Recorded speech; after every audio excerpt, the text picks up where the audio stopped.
Good evening, everybody. I'd like to just start off with some administration notices that we're obliged to advise you of. Fire evacuation procedures. There are no fire alarms scheduled for this evening. Therefore, if the fire alarm sounds, please evacuate the building immediately. The fire exits are located at the rear and the side of this room. Go down the stairs and meet at the War Memorial Park. This meeting is being webcast live on the internet. We have checked it is working, and please can all members and the public to switch their phones off or to silent. Thank you. It's 6:30 and I shall commence this meeting of the Development Control Committee. For the benefit of the members of the public attending, I would like to explain who everybody is around this table. My name is Councillor Paul Miller and I am the chairman of the committee. Down the sides of the table, to my left and to my right, are councillors who sit on this committee and who will be making the decisions on the applications before us this evening. Immediately to my left and right are the officers who will be advising councillors. In addition, I'd like to explain that the Development Control Committee is a regulatory committee and not a political meeting. The committee will be examining the evidence brought before us tonight and will make decisions based on planning reasons. We are guided by national and local planning policy and guidance. May I ask that all speakers, including visiting members, to speak clearly and to return to their seats once their presentation is complete and following any questions from members.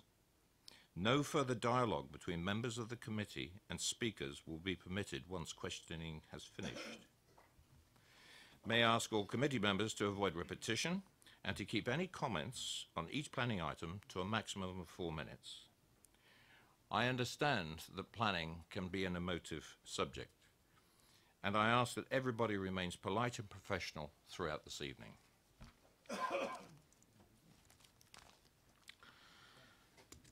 Starting the agenda, apologies for absence and substitutions. I have one resignation for the evening and a replacement, and that's Councillor Pearce, and welcome to Development Control. Are there any other absentees or resignations, substitutions? No. Any declarations of interest, please, on any items on the agenda this evening? There are none. There are no urgent matters. And we proceed to the minutes of the meeting held on the 14th of June 2017. And can I move that I can sign these minutes as a true record? Thank you. I'll sign them at the end of the meeting. Applications for planning permission and public participation. Over to the officers for item number 1.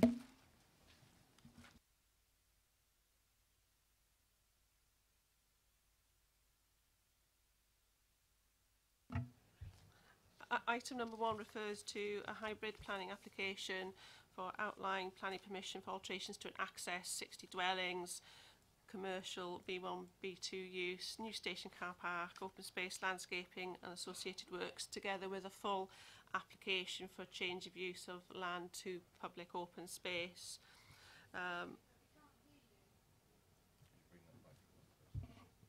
Can you hear me now? Sorry, it's a bit loud.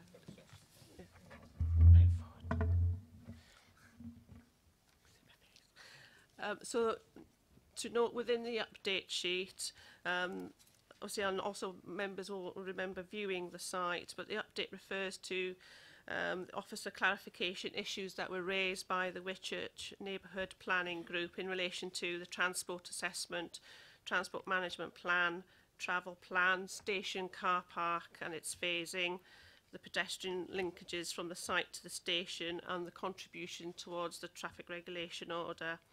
The application is recommended for approval, subject to the amended heads of terms that are outlined in the update sheet. Thank you. Could I ask Andy Clance to come forward, please?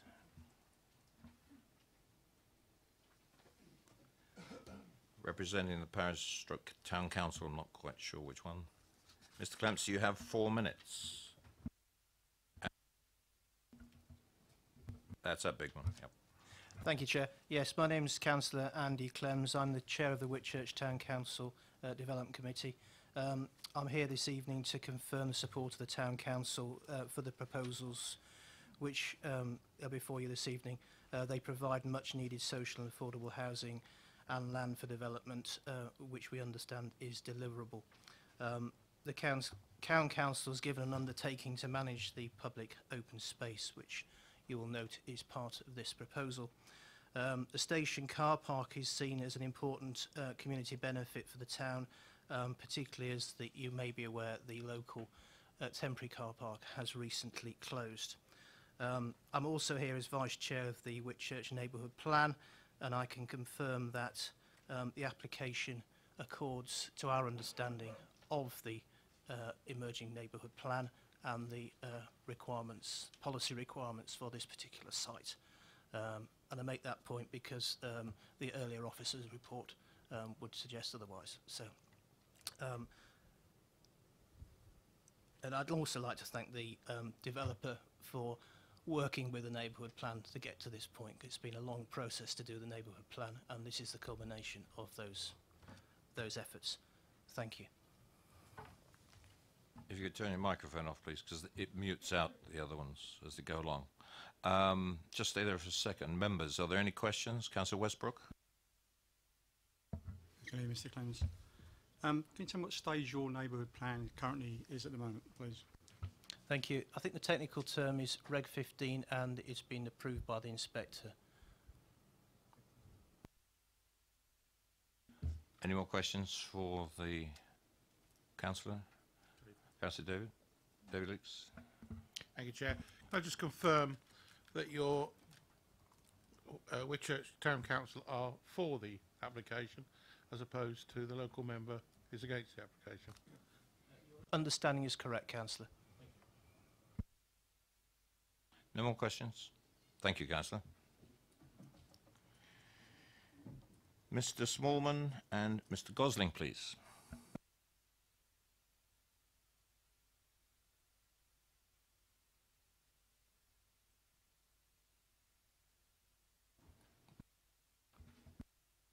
Good evening, gentlemen, and you have 4 minutes between you.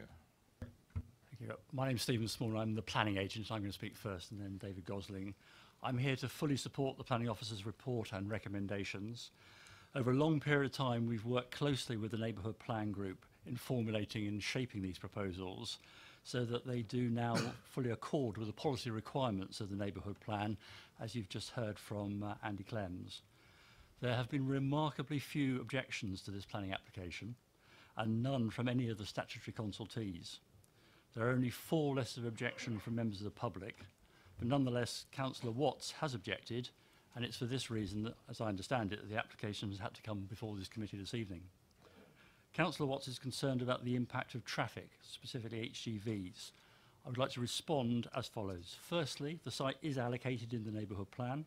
The examiner of that plan found that the allocation of the site met the basic tests, subject to her recommended modifications, which the neighbourhood plan group have accepted. Secondly, the inclusion of employment uses, B1 and B2, is expressly at the wish of the neighbourhood plan group. Thirdly, there's no objection from Hampshire County Council or the borough's Highways Department. Thirdly, the submitted transport assessment confirms that the developer will meet the requirements of neighbourhood plan policies H2 and ES3 by actively directing HGV traffic to the A34 junction north of the town. And that will be done by implementing a traffic regulation order, or if that were not to be approved, by signage, and in any event by providing a travel plan for the site. Thank you very much. Thanks. Good evening, ladies and gentlemen. I was involved in the preparation of the Whitchurch Neighbourhood Plan from the very beginning, and the plan has now almost reached its final stage. This planning application is on land which has been identified for development in many previous local plans, and indeed has a resolution to grant a large-scale planning permission for employment. This current application has much more appropriate mix of uses to meet the needs of Whitchurch. It is in accordance with the neighbourhood plan which has been independently examined. It provides housing to meet the local housing targets set by the recent adopted district local plan. It provides 40% affordable housing. It provides and helps deliver an appropriate scale and mix of employment. And most importantly, it brings forward a much needed 70-space station car park close to Whitchurch railway station. All these uses being well related to the existing built-up area. Last month, the temporary 45-space private car park next to the station closed prior to being developed. The resulting pressure on parking spaces has caused great inconvenience to residents and those in outlying villages. It has been the subject of representations to yourself, other councillors and Kit Morthouse MP. You have 1 minute. This application is the solution, and I am pleased to report after discussions with the applicant's agents, they have agreed to provide a 35-space station car park when the first house is occupied. The remaining 35 spaces will be provided when the 30th house is occupied. This needs to be included in the proposed legal agreement which will be attached to the planning permission. This agreement will ensure that the local community can again find a parking space at the station as soon as possible and relieve the pressures on the surrounding residential areas. I'm sure you'll agree this is a very important benefit to Whitchurch. Thank you for your attention. If you could just switch the microphone off, please. Thank you very much. Members, any questions? First one's Councillor Westbrook. Hello. Mr. Clemens mentioned about the 40% affordable homes. He felt that that was deliverable. I understand I don't think there's a developer actually on site yet. I mean, we visited the site on Friday and walked through the back, and it looks like, when you first look at it, it's like quite a difficult site. A big drop and then it slopes up the other side. So that's my first question. And my other question is in relation to the vehicles currently parked on station roads when you come out of the access. I think the station cars that use that at the moment, station users. In terms of whether there's a developer on board at this stage, the answer is there isn't. The site is still owned by the Hospital of St Cross, ancient charity in Whitchurch. The charity have taken expert advice throughout the process. We're confident that the scheme is viable, can be delivered in its entirety. I have to say, it's a scheme that does actually come with a significant package of benefits, not only the affordable housing, but substantial open space. It's gone off the screen now, but well in excess of the land, the top left-hand corner, or the left-hand side, is all to be made available as public open space, which is significantly in excess of standards.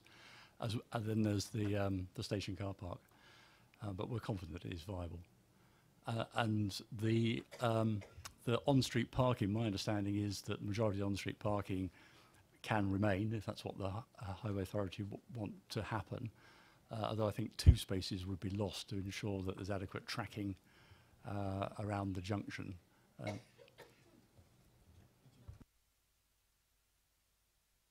Was that both your questions? Okay. Councillor Bound, followed by Councillor McCormack. Thank you. My question is to do with the travel plan. Does the travel plan involve traffic coming to the site, particularly heavy goods vehicles coming to the site, because they could still, I feel, use Bell Street, Evinger Road, Wells Lane? If I comment first, this is an outline planning application, and it's particularly outline in terms of the employment space. We haven't tried to preempt or prejudge what the market may deem to be the most appropriate form of employment development on that site. So it's just an outline application for B1, B2 uses, light industrial, general industrial uses. The principles of the travel plan can be incorporated, will be incorporated into a Section 106 agreement at this outline stage. But the details of the travel plan will obviously depend on the occupiers and the developers of the employment land. So the travel plan doesn't exist as yet. The principles are set out, but the detailed travel plan can only be prepared in due course. Could I just add something to that as well? I actually live up at Lichfield, where the main junction is north-south, and it is actually clearly signed for HGVs, and we do get a lot of HGVs going that way rather than actually going into Whitchurch. and you know they do park in some of the lay-bys going into the town there. So they're conscious that you know the congestion in the town, and they are going in and up to the Lichfield junction to get onto the A34. No, I was rather thinking of people coming from vehicles possibly coming from the sort of Winchester direction. Yes, that's That's Gentlemen, can we use the microphones, please? Sorry. Yes, it is actually signposted from Whitchurch. Actually, it does. Sorry, from Winchester. It tells HGVs to go past Whitchurch up to the Lichfield sign. It's clearly signposted at present for them to do that. But there are other ways that can be addressed as part of the travel plan. For example, delivery instructions can be given to all deliveries as a requirement. Companies can be required to ensure that their deliveries are subject to a note saying that delivery should be from the north. That's the sort of thing that a travel plan can incorporate. Councillor McCormack. Thank you, Chair. Gentlemen. Looking at the illustrative site layout, the railway station doesn't appear to be on it, so I'm wondering how, if people are going to be parking this new car park, how they're going to actually access the station. Is there going to be a footpath that goes directly from the car park to the station, or are they going to have to take a slightly longer route going down towards the road junction and around? There is an existing footpath, Thank you. there is an existing footpath. I don't know whether the planning officer could just point out where that is, but it runs. There's quite a few footpaths in the area, but no, that's the road junction. Perhaps go back. There we go. So that's still not showing where the station is, but there is a footpath running along the old railway line north-south. If that makes sense. So the top right-hand corner of the site plan we're looking at, so where the cursor is now, that's a public footpath which runs north-south. That joins with Enviger Road at the southern end. The car park is effectively next to that footpath, or very close to that footpath. And then before the footpath goes through the railway tunnel at the north, there's another footpath which goes up to the railway station, in effect. And it's just a question of perhaps some minor works of improving that. It's a rural footpath at the moment.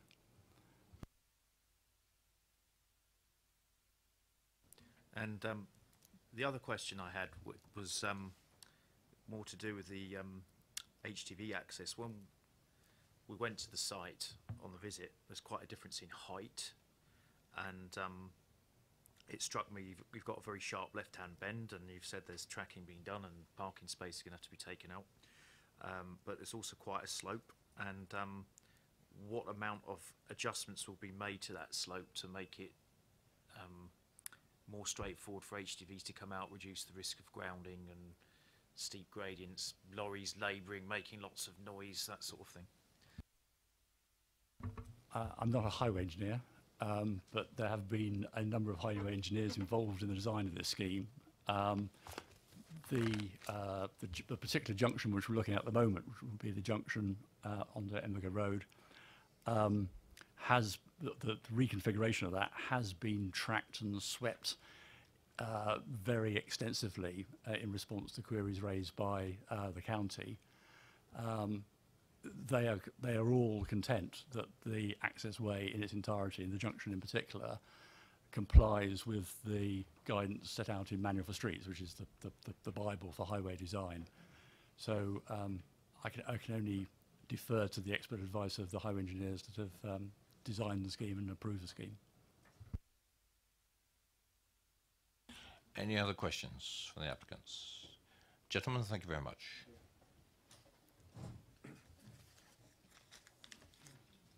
Councillor Gavin James, please. I'm sorry, wrong one. It's the next thing on my list, that's all. Councillor Watts, I beg his pardon. You can give him a hand.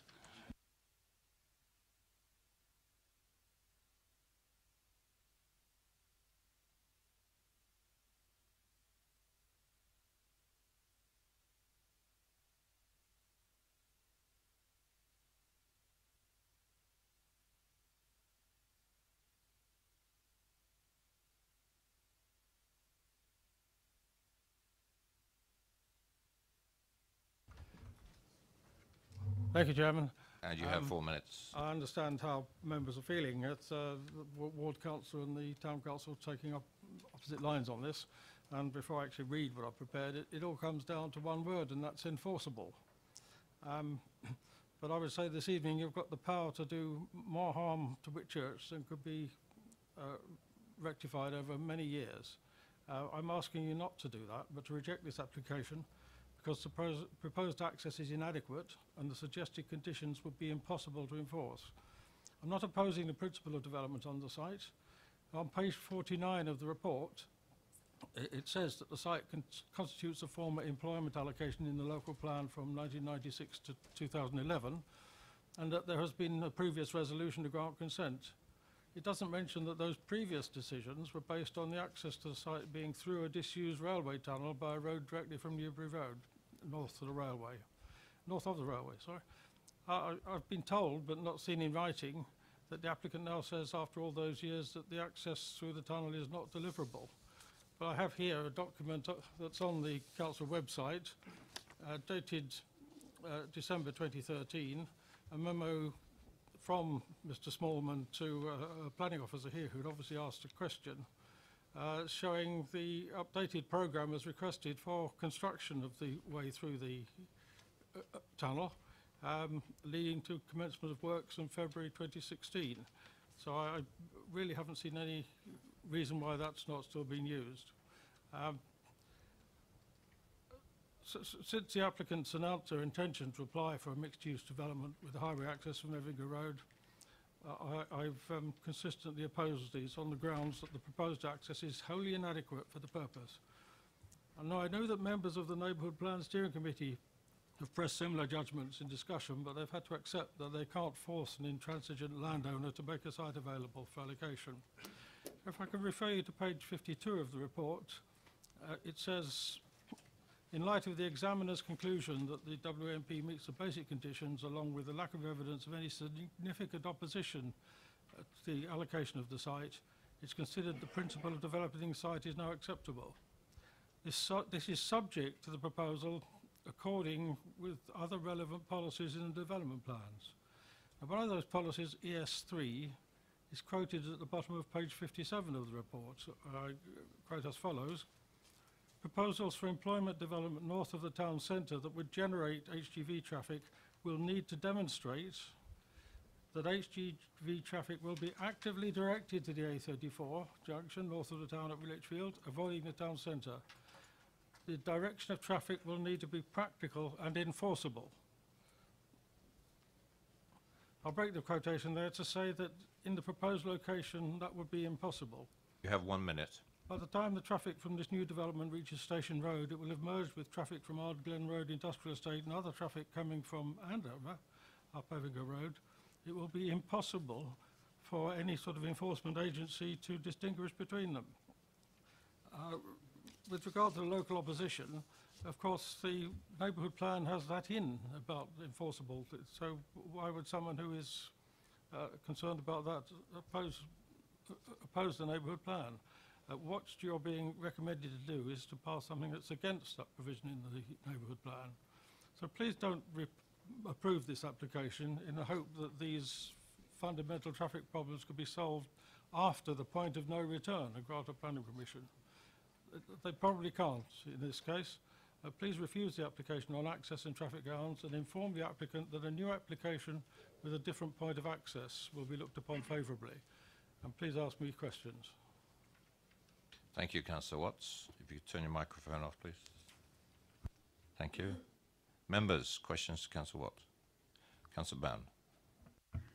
Can we just clarify that, Councillor Watts? That what you're saying is that traffic turning right out of the site, particularly heavy goods vehicles, would meet up with traffic coming from the next estate down, coming in from the right-hand side, and then you wouldn't be able to tell which is which in terms of where they've come from. It's traffic turning left out of the site, which is required under these rules to then turn left when it reaches Newbury Road. But by that time there'll be traffic coming from Walworth Road Industrial Estate in Andover, there'll be traffic coming from the Ardglen estate, which is just next door, and traffic from this site, all mixed up. So the idea that the restrictions, there's going to be signs and all sorts of things, can't be enforced. And therefore, of course, the report is internally inconsistent.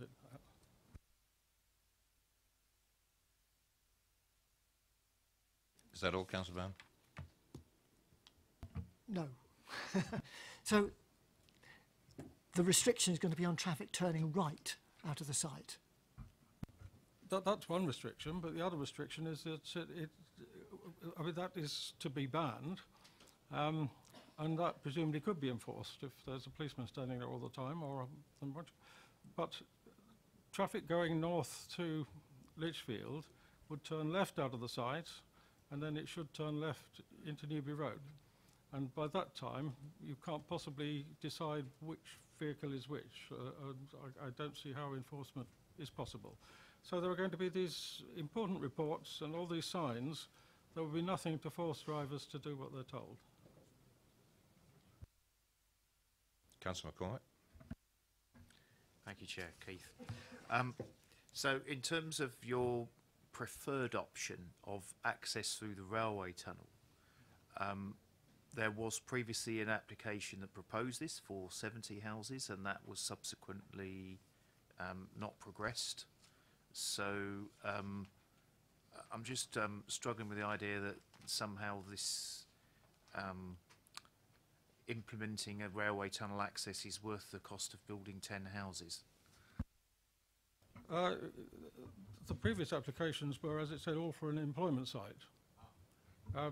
The housing number has gone up and down quite a lot during the debates, and I welcome the 60 houses and 40% of them affordable.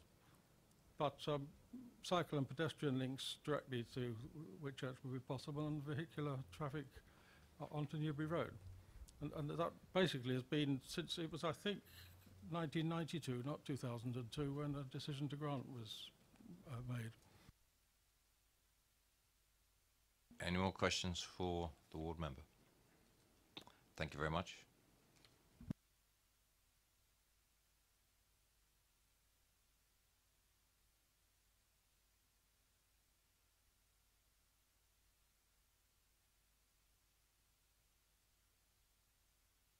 Members, questions to officers? Councillor Westbrook. Yeah, I'd just like to pick up on Councillor Watt's point in relation to an email from Mr. Smallman. Other members might recall as well, on Friday on the site, there was a reference by, I think it was the agent then, to the possibility of a tunnel. I know we can only decide what's in front of us tonight, but there was a reference to that tunnel being maybe reopened, because there's another site next to that which has got no developer either. I think there's a talk that they may come together, which would also have the possibility of another entrance. But at the moment, this is the only entrance, but there is a possibility that, and I wonder if officers could just know how much they sort of know about that, or talks have gone on about that.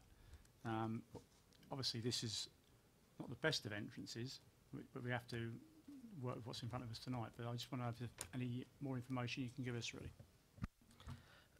Obviously, I'm not aware of, I haven't seen the document that the councillor had in front of him then, but all I know is obviously, yes, in reference to the planning history and the previous employment proposal on the site, access was from the north, and that there was prolonged negotiations to try and achieve access through the tunnel from the north with Network Rail. And there was issues about who was responsible for the tunnel, the construction costs, who would be maintaining that, and who would be responsible for it at the end of the day. And I think talks have obviously stalled, and that Hampshire County Council, with whatever was presented to them at the time, what they were presented with was an unsafe access from the north. So obviously the applicant has gone away, and now we have the access not from the north but from the east and Evinger Road. That's what's in front of us for consideration. Hampshire County Council considered to be a safe access point, and obviously raised no objection to the proposal, if that clarifies.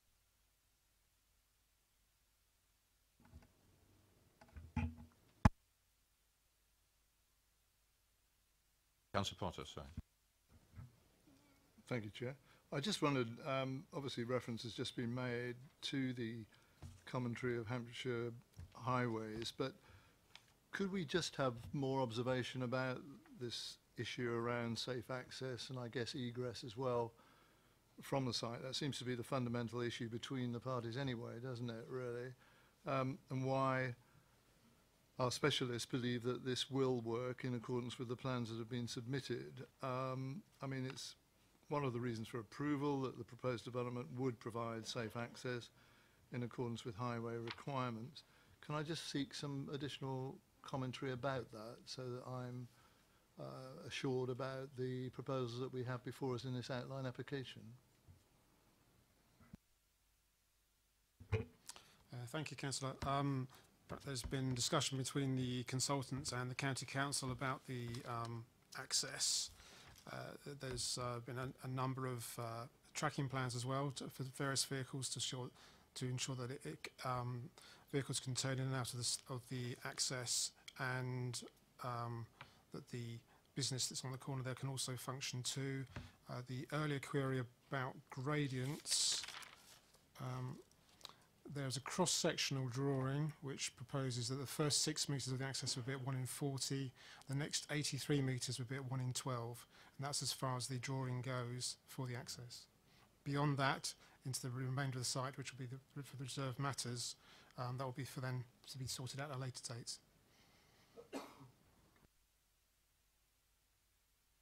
Councillor Potter.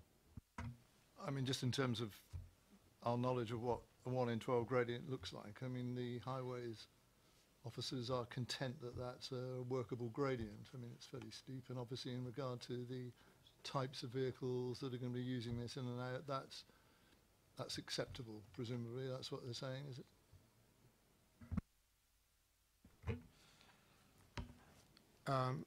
With adoptable roads, the maximum gradient norm is 1 in 10, so 1 in 12 will be acceptable. Any other questions for officers? Debate? Councillor McCormick. Well, having had the opportunity to visit the site, it's the slope is quite dramatic as we were trying to make our way down it.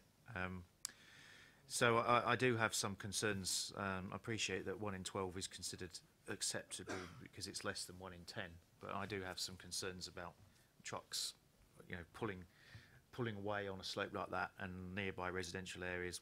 What's going to happen with noise and that sort of thing, and some additional concerns with the parking on Evinger Road and trucks going through there. I really would like to see the tunnel being used for something, but we are where we are, and we're only considering the application in front of us as it stands. I do, however, welcome the housing provision and especially the 40% affordable aspect of it, because we often hear about how, especially in rural communities, locals are finding it increasingly difficult to buy their own properties or find places to rent, being priced out by people coming in from London, effectively. So I would be very keen to see this go ahead, but I do have some reservations.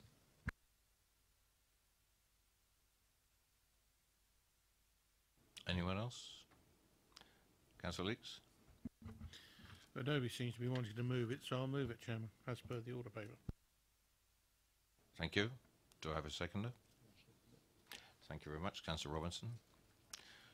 Duly moved and seconded for approval. All those in favour?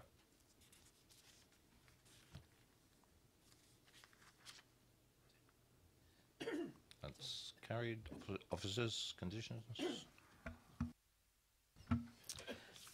The application is recommended for approval subject to the amended heads or terms within the legal agreement and the conditions outlined in the officer's report. Thank you. Move on to item 2.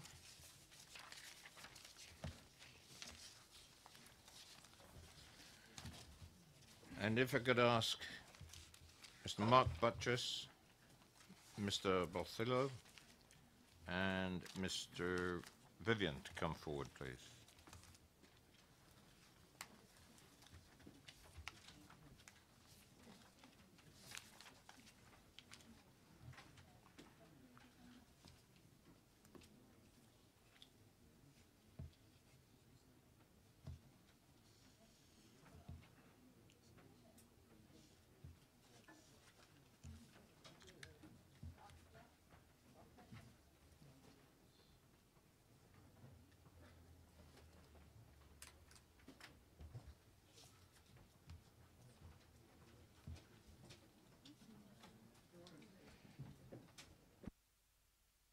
If you just stay where you are, and the officer will introduce the application. I'll invite you to speak in a minute. Thank you, Chair. This is a full planning application for the erection of 11 food, non-food restaurant and cafe units on the site of the former Smith's Industry. I can't get any closer.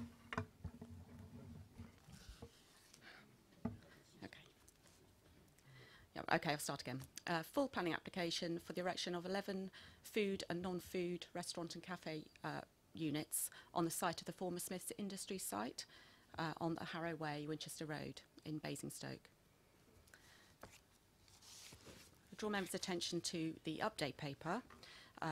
Again, members viewed the site at the end of last week and particularly noted the access points off the Harrow Way and the Winchester Road and its relationship to the adjoining Brighton Hill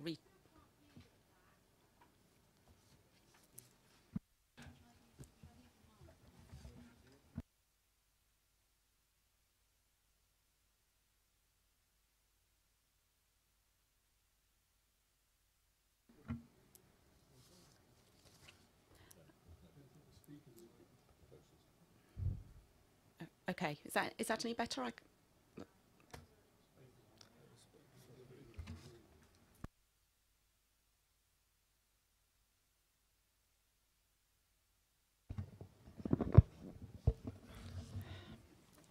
Is this one any better? Yeah? Okay. Okay, continuing with the update paper.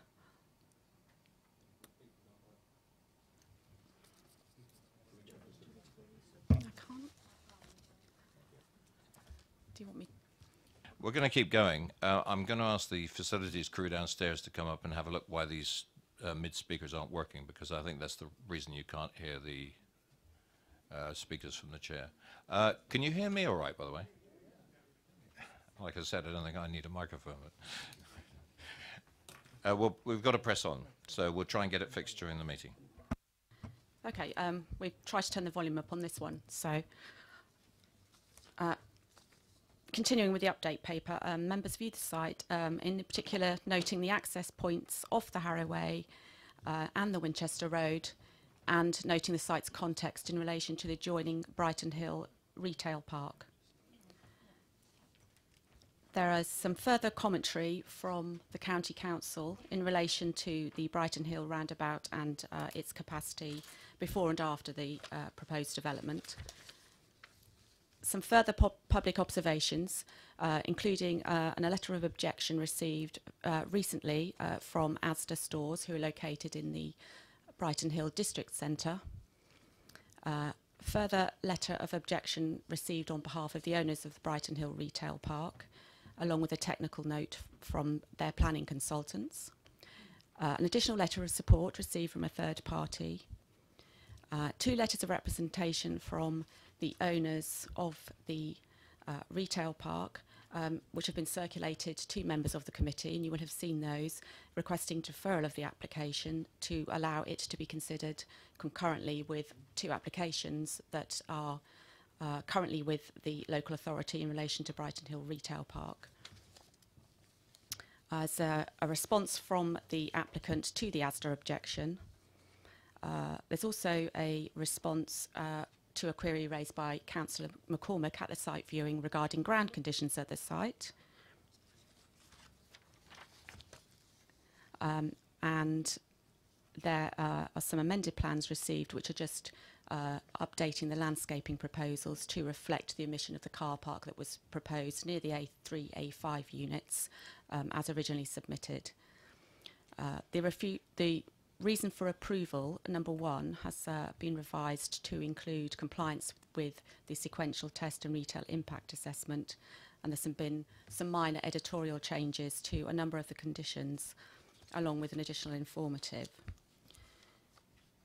The application has been assessed against the local plan policy EP3, which is the key policy in relation to retail impact assessment, and it takes into account sequential test and impact assessment on protected centres. And you'll note from the report that officers consider, after having had the application reviewed by an independent retail consultant, that it complies with policy EP3, concluding that no significant adverse impact on protected centres would occur.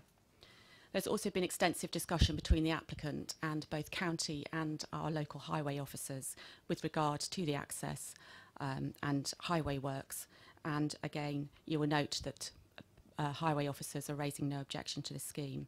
It's therefore recommended for approval subject to the completion of a legal agreement for a number of highway works as detailed in the main report. Thank you very much. Gentlemen, you have a total of 4 minutes between you. How you want to split it up is entirely up to you. Centre button on the microphone.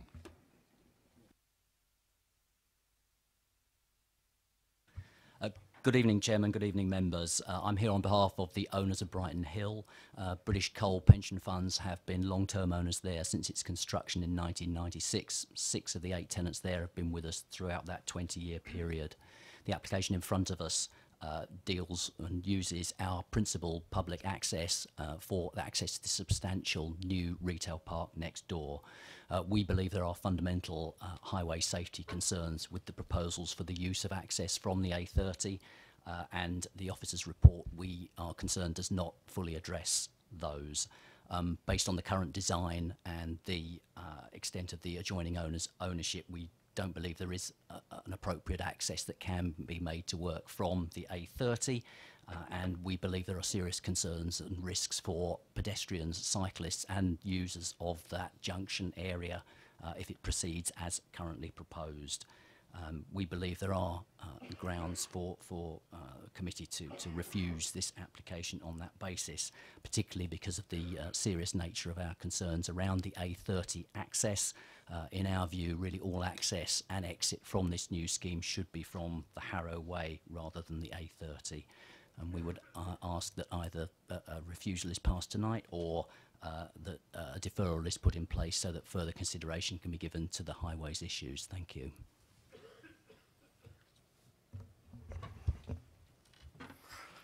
Good evening. My name is John Vivian and I live in a bungalow called Twinings on the Harrow Way, directly opposite the proposed St Michael's Retail Park. The proposed entrance and only exit are shown directly opposite our house and driveway, and this we feel is both inconsiderate and unreasonable. No one would want over 400 cars a day coming both in and out in front of their house.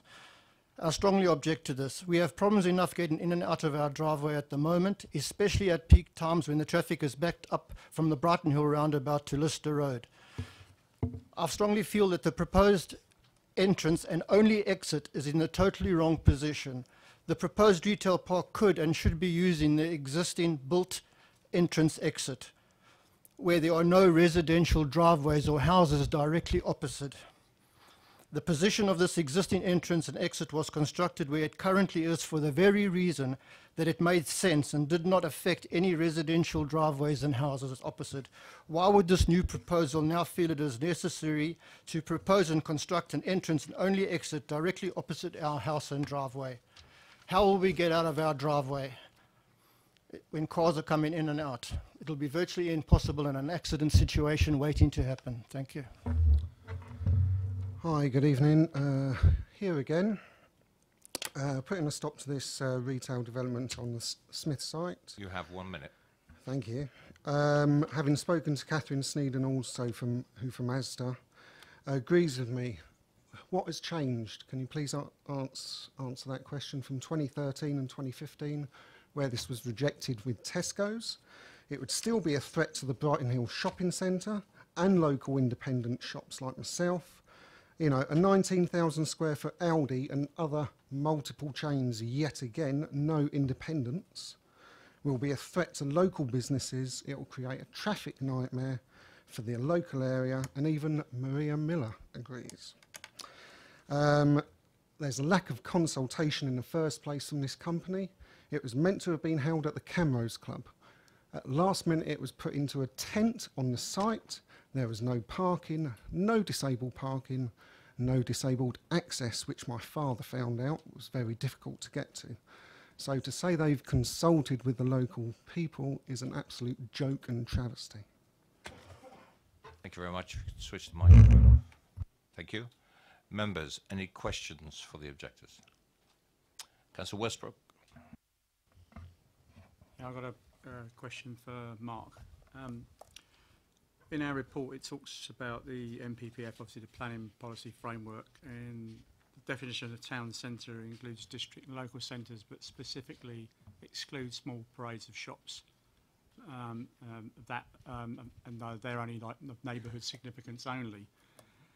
What do you think the social benefits are of a neighbourhood shop, and how far do you believe, you know, your shop? I mean, I think it's on the Winchester Road, isn't it? I believe. Yeah, thank you.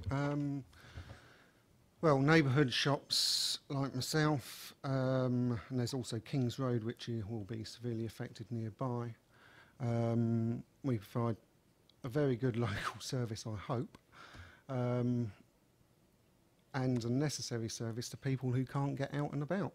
Where that retail park is situated, and with the amount of car parking spaces which it's designed to hold, emphasises the fact that 90% of people going there will be travelling by car.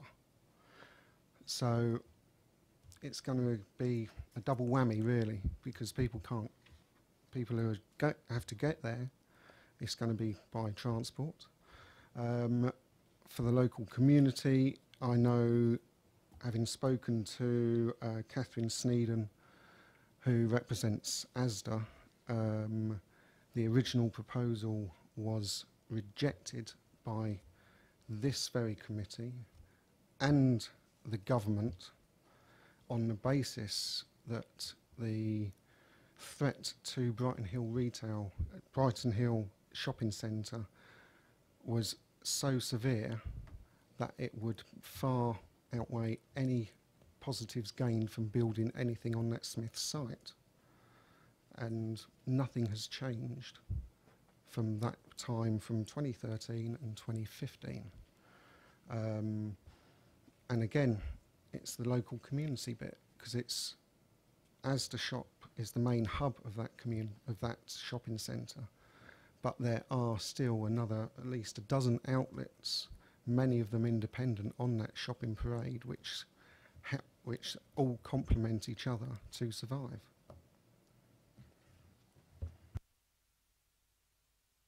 Councillor McCormick. Okay, so Mark, in your estimation, what is going to be the impact of putting, I mean, I guess the Aldi's the one that most worries you on that site? This is, I'm showing my age here, but when Safeway, which is now Morrison's, opened many years ago, or more than I care to remember, that knocked £2,000 a week off my takings. I had to lose 2 members of staff because of that. And, you know, it is a knock-on effect. People do not realise how much these multiple stores do affect local businesses and small independent businesses. You know, I would love to compete with them on price on most things. I'd try and do my best, but then again, I've got more overheads. I haven't got as much financial clout as these companies. It's just a never-ending circle.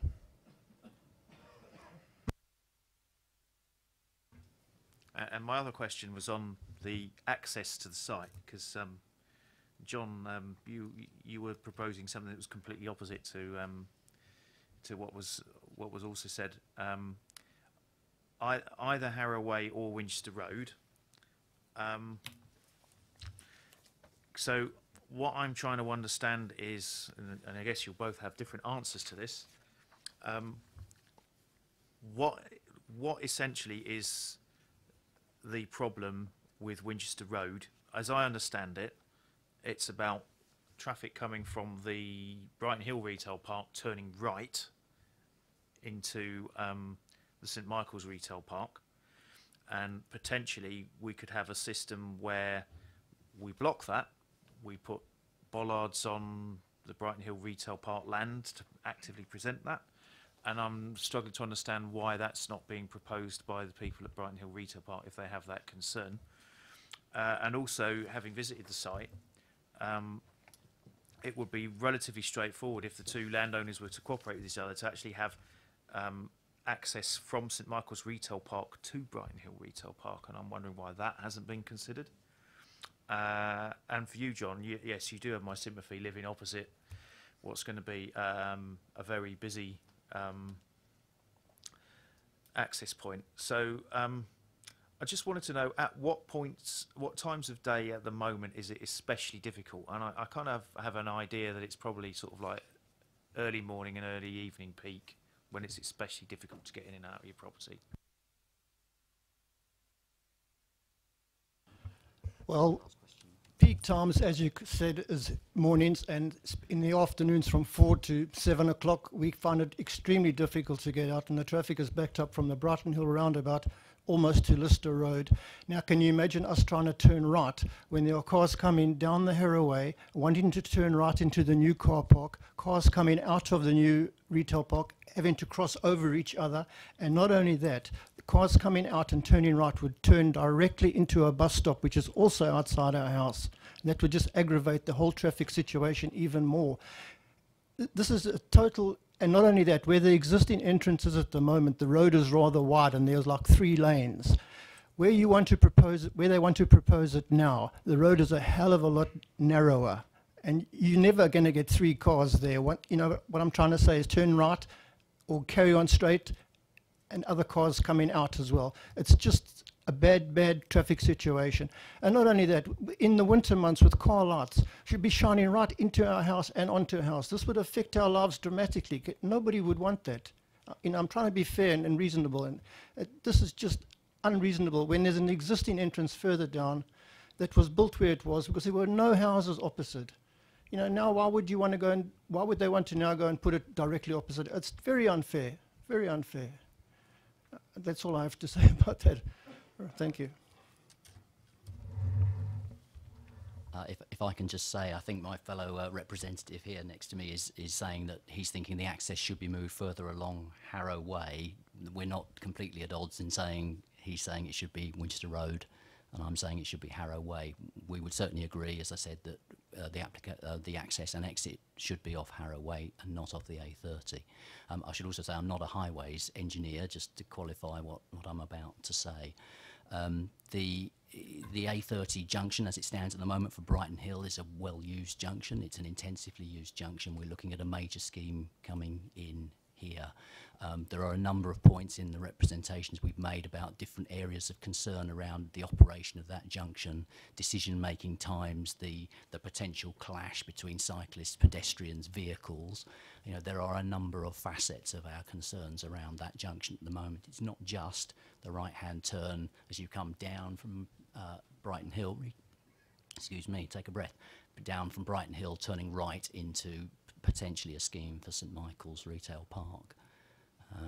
We have done some work on your suggestion about barriers down the middle of the road. From the work done to date, that's quite challenging. We still have tenants on that park who service through that access road, Pizza Hut and McDonald's in particular. So there are certain, there are tracking requirements for the substantial vehicles that I'm sure you've seen McDonald's make use of. They don't use short wheelbase trucks, they use articulated vehicles, and those clearly have an impact on how one can control the operation of the roadways, and we're not in a position to sort of unilaterally make changes that prevent that happening. Microphone. Thank you. Councillor McCormick. Yeah, well, I do sympathise to a degree with the difficulties with McDonald, but McDonald's site is a very constrained site anyway. So your Arctics that are going to access the McDonald's site are going to have problems anyway because of the nature of the site. It just seemed to me it would have been very straightforward to propose a modification where you still have the ingress into St Michael's Retail Park, but you can have some egress that only goes to Brighton Hill Retail Park from St Michael's, and there could be some modifications that could be done there to improve the overall capacity. The concern I have with that Winchester Road, and the concern with the original plans, was the Winchester Road exit would not have the capacity to cope with 2 retail parks, and for that reason they decided to put it in Harrow Way.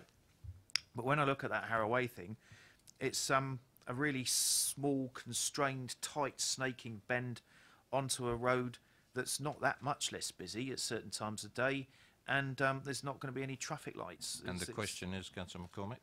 So the question is, why haven't you considered that? Because I can see some obvious benefits from that in terms of people coming in from the Winchester Road, which is the busier road, and where you do get a better... Yeah, but... you know, if you're looking at, you would both benefit from it because it would make it easier for people to access both retails. So I'm struggling to understand why you haven't progressed more on that.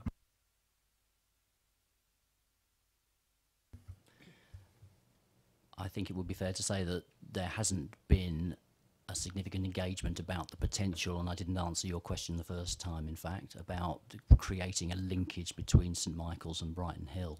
There are level changes there, as I'm sure you saw on your site visit, and in fact there isn't very much space to work with in that location between the side, you know, between McDonald's and Toys R Us, between the A30 and the boundaries. It is a very constrained area, but yeah, at the moment, I would suggest the door hasn't particularly been open to creating a linkage between the 2 parks. Thank you. Any more questions for the objectors? Nope. Gentlemen, thank you very much. Mr. Harris and Mr. Clark, please.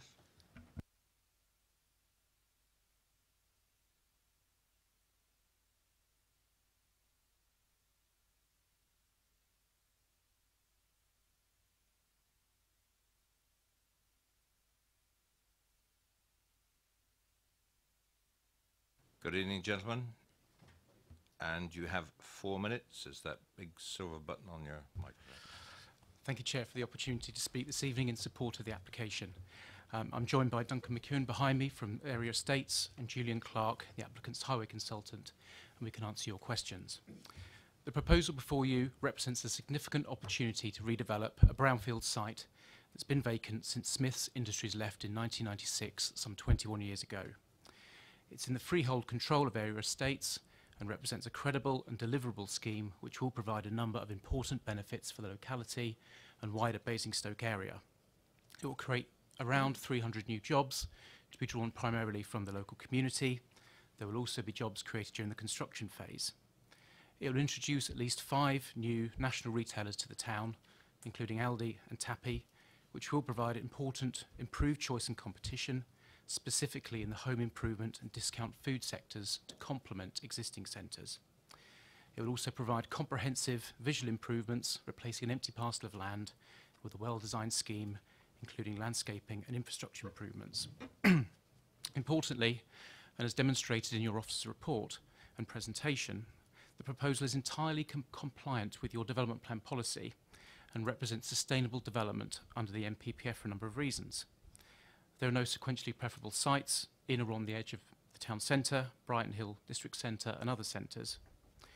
And due to its profile as a home improvement bulky goods hub and discount offer, which will be controlled by conditions, the proposal will complement and not compete with Brighton Hill District Centre and other centres. It's also been demonstrated by us that there will be no significant adverse impact on health and investment in Brighton Hill and other centres, including nearby local centres. This is a conclusion shared by your independent retail advisors, Carter Jonas. It's an important conclusion and is based on there being a low level of impact, no evidence of store closure in centres, and no threat to attraction and level of linked trips that Asda and other stores generate. an important difference between the Tesco proposal and this one. The late objection from Asda offers no evidence to alter this conclusion. It's also been the subject of extensive 6-month assessment with your officers and Hampshire County Council on highway matters. This has resulted in a proposal that is supported by the County Council and has an acceptable impact on the local highway network through a range of improvements and measures that will be delivered by the scheme prior to occupation. These will have important benefits for pedestrians, public transport, cycle accessibility and local resident car movements, as well as ensuring an acceptable relationship with the Brighton Hill roundabout. The representation heard this evening from CPP has focused on highway matters. Through discussions with your officers and County Council officers throughout this application, we have comprehensively addressed these concerns, including the safety and access points raised. We've also made amendments to the scheme in response to objections and provided detailed evidence. There has been no justification for a deferral as presented in the update paper. You have 1 minute. Thank you. So the CPP application should take this proposal into account, as our proposal has been justified in its own right. We should also say that the applicant has sought throughout the process, and that includes public consultation, to engage and cooperate with CPP, but since the application has been submitted, has faced objections instead. Our alternative has been to make sure that this proposal can work in its own right. Subject to the outcome of this evening and the planning process, the applicant wishes to commence at the earliest opportunity and be open for trading by summer 2018. This will then realise the considerable economic, social and environmental benefits of the proposal and deliver the wider highway and other planning improvements it will offer. Thank you again, and I respectfully request you support the officer's positive recommendation. Thank you very much. Members, questions to the applicant? Councillor Potter. Can I just take up, I mean, you talk in terms of complementing, not competing, which is interesting. When you and your clients, talking in Audi terms, firstly, do their calculations to make such a proposal, I mean, how much of the customer base of Asda do you expect to draw off to make Audi a viable organisation, a viable store? I mean, you must do some calculations on that in terms of the shopping habits of the population of Basingstoke. So how many of the Asda company customers do you expect to gain? In terms of the retail assessment we've undertaken, the first point we undertook was to prepare a comprehensive household shopping survey of Basingstoke and the surrounding area, because we'd noted that such a survey hadn't been undertaken for around 5 or 6 years. So we thought it was quite important to understand exactly what's going on, particularly since the Tesco appeal decision. And with the Tesco appeal decision, we also formulated a scheme that would specifically not compete with Asda and the Brighton Hill District Centre, particularly given the key themes and issues that were identified in that appeal decision. And so one important point was to reduce the level of convenience floor space in the scheme and increase the amount of bulky goods and home improvement offers that would be in the scheme, areas that are different from Brighton Hill. And in terms of our impact assessment, we don't measure it in terms of number of people. We look at turnover per annum. And I think quite an important conclusion to share with you this evening is what the Tesco District Centre impact had versus what we've estimated and has been accepted by your consultants. So, for example, the Tesco District Centre impact had an impact of between 10.5 million to 17.8 million on Brighton Hill Asda alone, which was an impact of between 18 to 31%, depending on who you believed at the time. Whereas, in contrast, our scheme has an impact of between 1.3 million, which is our estimate, which was included in consultation with Aldi, or up to 2.5 million, which was the sensitivity assessment that Carter Jonas undertook, which was an impact on the centre as a whole of 3 to 5%. So that's sort of given us the basis of our conclusion, and I hope answers your question. I mean, in terms of, I mean, I've got no brief for Walmart or Aldi. I mean, the conglomerates are much the same, it seems to me, you know, out to make money, no issue. But in terms of the way the goods and services are provided by Aldi, for example, presumably these things are not fixed in stone. If the goods that you sell, or sorry, Aldi sell, and the food products, etc., change from time to time, the readjustment inside the store can change as well, can't it? What you start off with on day one wouldn't necessarily be the same as on day 365. So in other words, the progressive effect on a store like Asda could happen over a period, not in the first month, say. Is that right? It's correct to say that retailers do like to change their offer. They are constantly changing and they don't like to stand still. But the key thing that we've got here is quite specific impact on convenience goods floor space. And it's also a condition that actually drills down even further and can only work for a discount food operator. So it would only really work for the likes of Aldi or Lidl to be able to operate from this unit and not be able to sort of have a differing convenience offer that the likes of Asda, Tesco or others that would have a sort of much greater degree of competition potentially with Brighton Hill and other stores. And if a retailer came in or Aldi decided to change its offer significantly from being a discount retailer, they would have to apply to amend that condition, which would need to be subject to retail assessment and scrutiny by yourselves again via a planning application. So there is quite a degree of control that's offered on this proposal. Presumably you would accept, would you? And I mean, I know Asda makes the point of it being this anchor store within the district centre. In simple language, if Asda fails because of competition, then would you accept, as experts in the field, that the district centre will fail as well? Yes, I would accept that. It's a clear and accepted fact, as confirmed by the appeal, also confirmed by a household survey, that there are linked trips between Asda and the remainder of the stores. But what we've sought to demonstrate through our impact assessment is because of the differing profile, the reduced convenience offer, the fact that it's a discounter and not a food retailer of exactly the same size as Asda, actually, whilst there will be some impact, those people that are diverted from Asda, there'll still be quite a significant turnover of that store in the round of something like 42 million, which will continue to support the wider district centre through linked trips. And given where people are going in the remainder of the centre, they won't be going in the main to bulky goods and home improvement stores that are being provided in this particular proposal. Last point, if I might. And obviously, I guess this is obvious in the context of the application, but again, it's made, I think, by Asda on behalf of others, but permission being sought for Class A1, which we know obviously applies to Aldi, but that could be occupied by a food retailer, so there could be supplementary food retailing provision within this proposal. It's correct that we did apply for Class A1, but what's happened as a consequence and because of the assessment that we've undertaken and the retailers that are going to be accommodated in the scheme, the Aldi unit is restricted to discount only, as I've said, and the remainder of the retail units are restricted to bulky goods. And specifically, it says in the condition that's being proposed, cannot sell clothing, footwear, food and other items which would actually change the characteristics of those units and would cause cause for concern in terms of impact as you indicate. Councillor McCormack. Thank you, Chair. I've got two questions. The first one, it's not immediately obvious in the drawings, but I think it's been said. Which shops you've currently got occupying and which ones you might have lined up subject to planning permission. We all know where the Aldi's going, it's the biggest one. We all know where the Costa's going, it's the smallest one.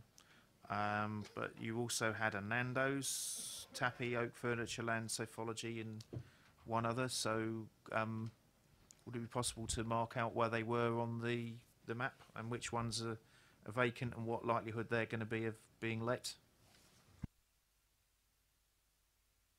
I don't know if you can read the plan in front of you. You've also got the Aldi to the far left. The next two units are in discussions, but with unnamed people at the moment. Unit 4, we are talking to Furniture Village, and we have engrossed contracts ready for them to go once if we get planning. Unit 5 is Tappy Carpets. Unit 6 would be Oak Furniture Land, and Unit 7 would be Sophology. So you've got a range of furniture-related retailers there. The Nando's would be Unit 8, and then there are two more A3 units of Unit 9 and Unit 10 which are 4,000 square feet, which I think, so that's the makeup of it. And my second question is, my understanding is that these are stores that, apart from Nando's and Costa, haven't got any presence in Basingstoke at the moment.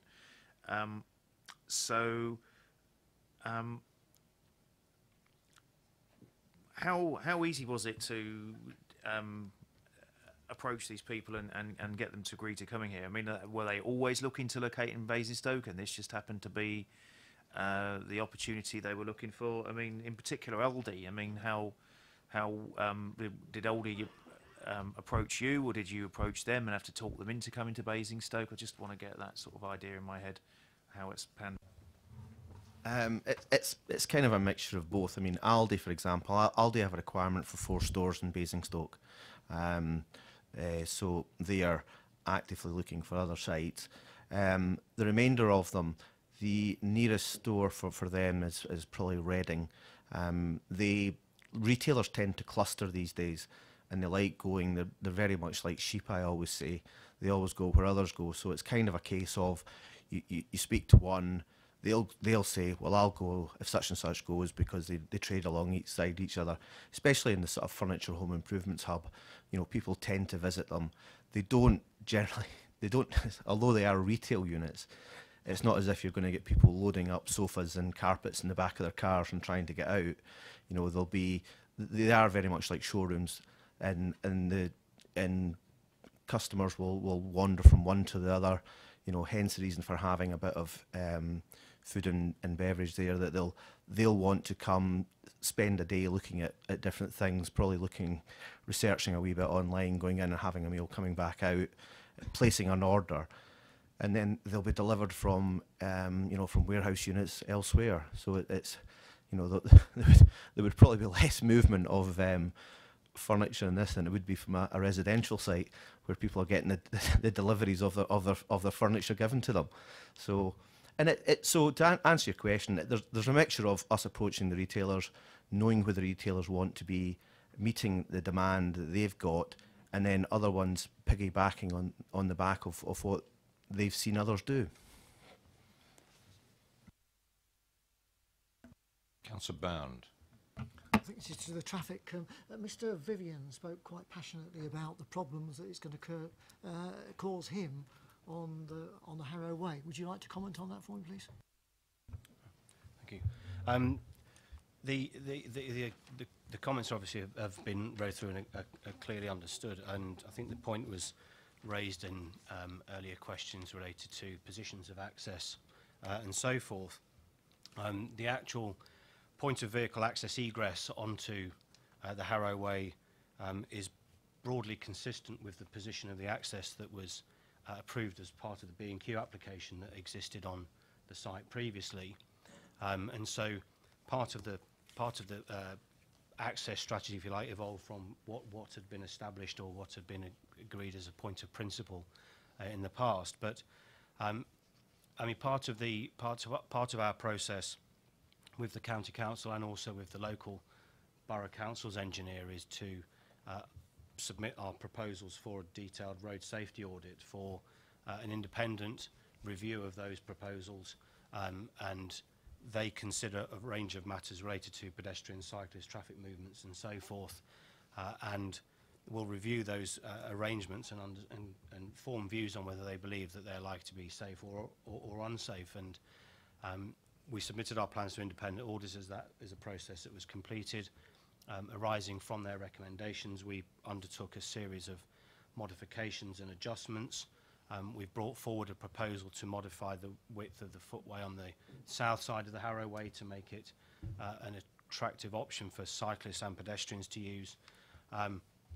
And so all of that together, they've not raised any issue with us in either highway capacity terms or road safety terms over the form and nature of the junction in this location. And the county council has further also, as obviously Highway Authority, looking specifically at the analysis of capacity, have confirmed that they're content that the junction operates effectively and appropriately within capacity.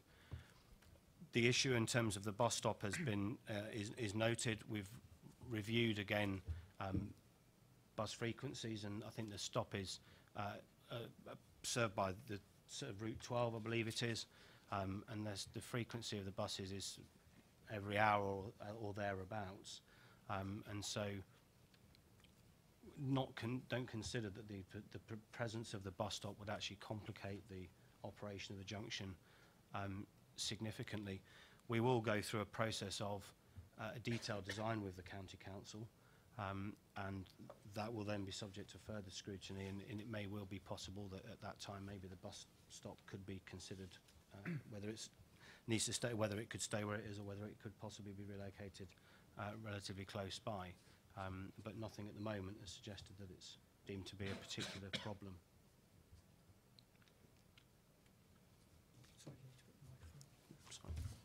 And just as a follow-up of that, I think Mr. Vivian also mentioned a possible other entrance in, which is north of where the one is now. Had that ever been considered?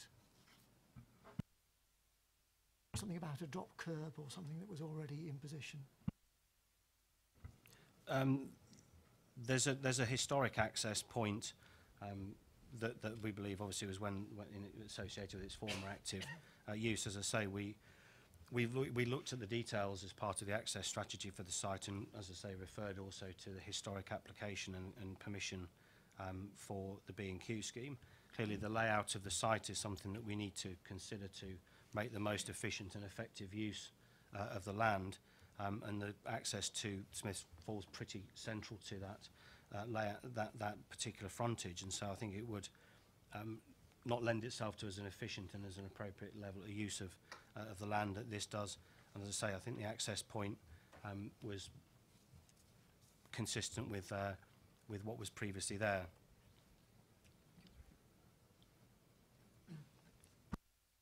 Any other questions for the applicants, members?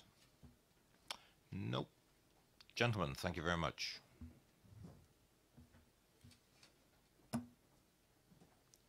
Councillor Gavin James.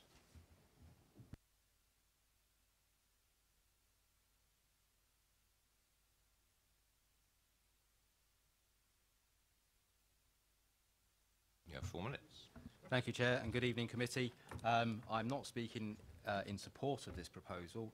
Whilst I agree it has merits, I think the retail offer that's included is far better. It will have a limited impact on the town centre or retailers around, and certainly preferable to a supermarket that we've been offered in the past.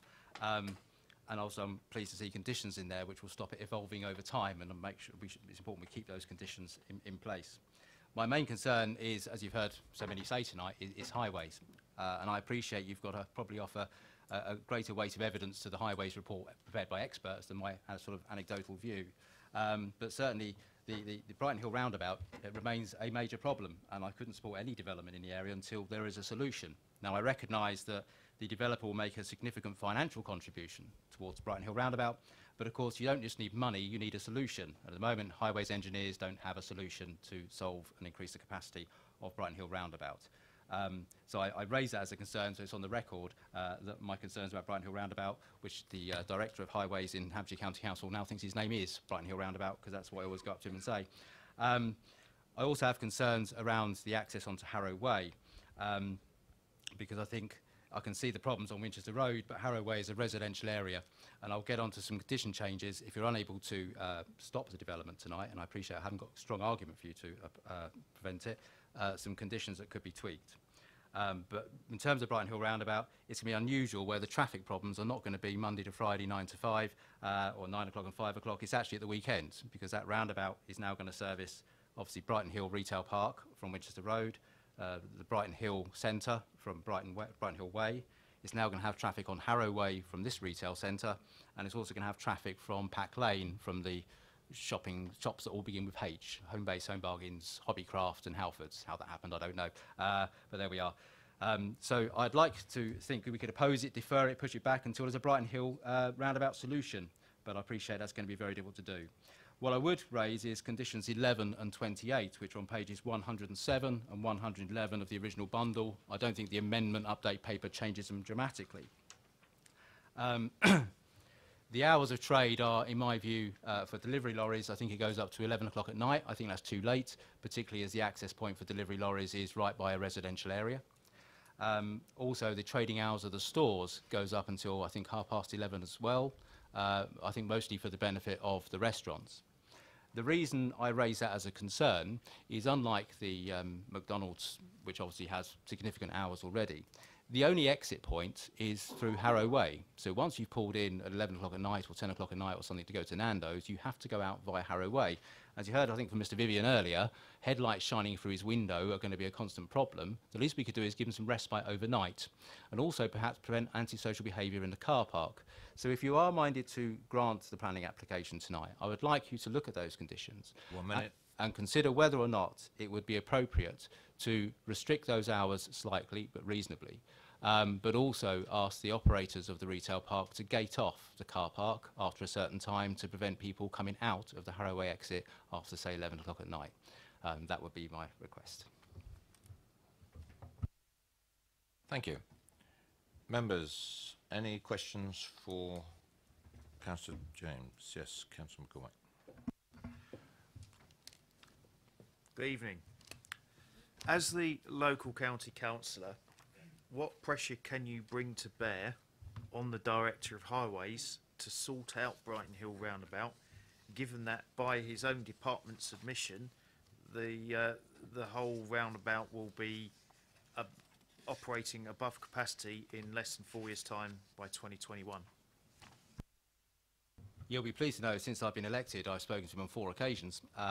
I've met him 4 occasions, and each time Brighton Hill Roundabout has been the main topic of conversation.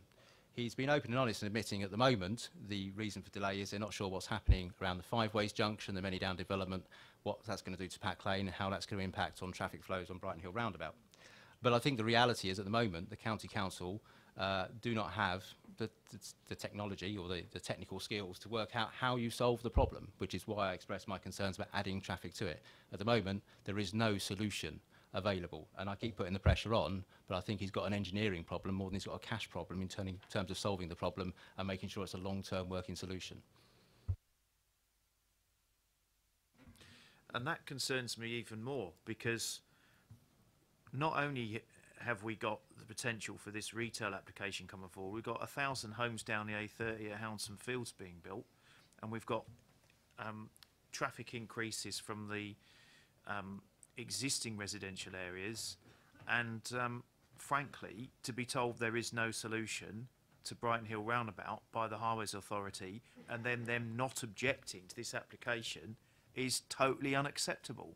So while I appreciate you may have had lots of meetings, I would like to think that we would have a more productive outcome with someone in charge of the second largest council in the country. I appreciate he might have lots of money to spend, but it sounds like he's lacking departmental technical expertise.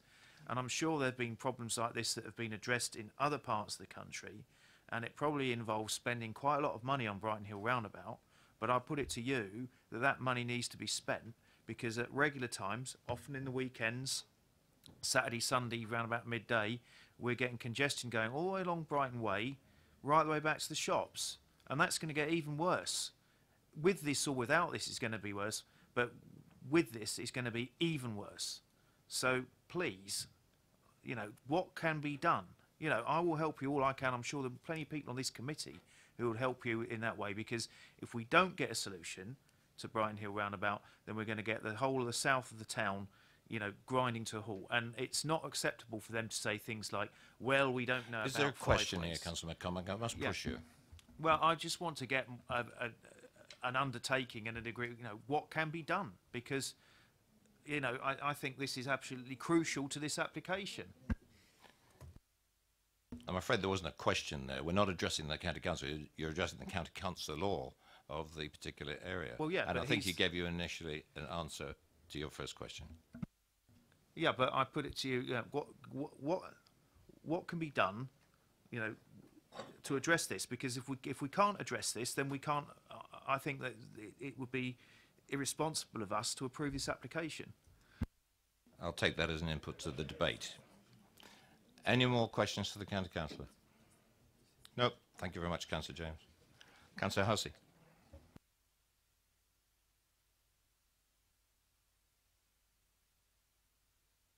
Good evening. Yeah.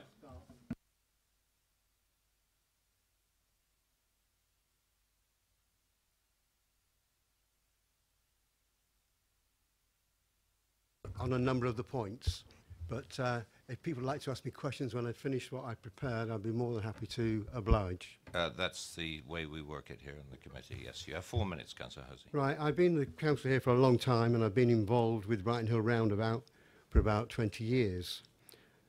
The site was granted planning permission for a B&Q superstore in 2006, and it's still current. So the site already has planning permission for retail, and consequently it has a very high value of about £10 million. Now, some residents, and maybe some of the ones behind me, would like to see the land developed for housing rather than retail. But the high value of the site would make it very expensive for housing. It have to be extremely high density and blocks of flats, which itself would create traffic problems. If we refuse Tesco, why not refuse this application too? The retail units proposed for this site have a completely different trading pattern to the Tesco application. Most of the retail units are for large capital items such as furniture and carpets. We don't visit these kind of shops daily. We visit them just a few times a year, during the day and at weekends, rather than at peak commuter times. Check the car park at the Brighton Hill Retail Park next door. It's very similar with its Harvey's Furniture, Curry's, DFS, Carpetright. It's empty in the morning. It has a steady flow during the day and it's busier at weekends. We can therefore expect a similar footfall pattern for this application, with shoppers visiting just a few times a year. Supermarkets like Aldi have a different footfall pattern. It's mainly during the day and early evening, rather than early morning. It will be busier during the evening peak, but much of this traffic will come from people on their way home from work, traffic that passes by now. With Aldi's much smaller floor space, there'll be far less traffic than would have been the case for Tesco. I've discussed these points at length with County Highways, both during the pre-planning stage of this application and again last week, and many times over the years. County Highways have assessed the traffic flows and the volumes likely to be generated by this application. They've examined all the traffic data, and they've concluded objectively, not subjectively, but objectively, that they have no objections, subject to highway safety measures being implemented at the access points. Yes, there will be additional traffic at Brighton Hill Roundabout, but most of it will be at times when the roundabout is currently less busy, when it has capacity to cope with extra traffic. Tesco tried and failed, but it failed on retail impact. It didn't fail on increased traffic. The appeals inspector made it very clear. It failed purely on retail impact. The appeals inspector agreed with County Highways on the traffic impact and the highway improvements needed. Highways got it right then, and I believe they got it right now. I'll move on briefly to retail. The report says there's no significant adverse impact. And at the time of the report being written, neither ASDA nor Cutting Edge had objected. Since then, ASDA have. But read it carefully. Where's all the data to back up what they say? It's a very subjective statement. 1 minute, Councillor. Very subjective statement, completely different to when they opposed Tesco. It's a little straw thrown in at the last minute, not substantiated in any way.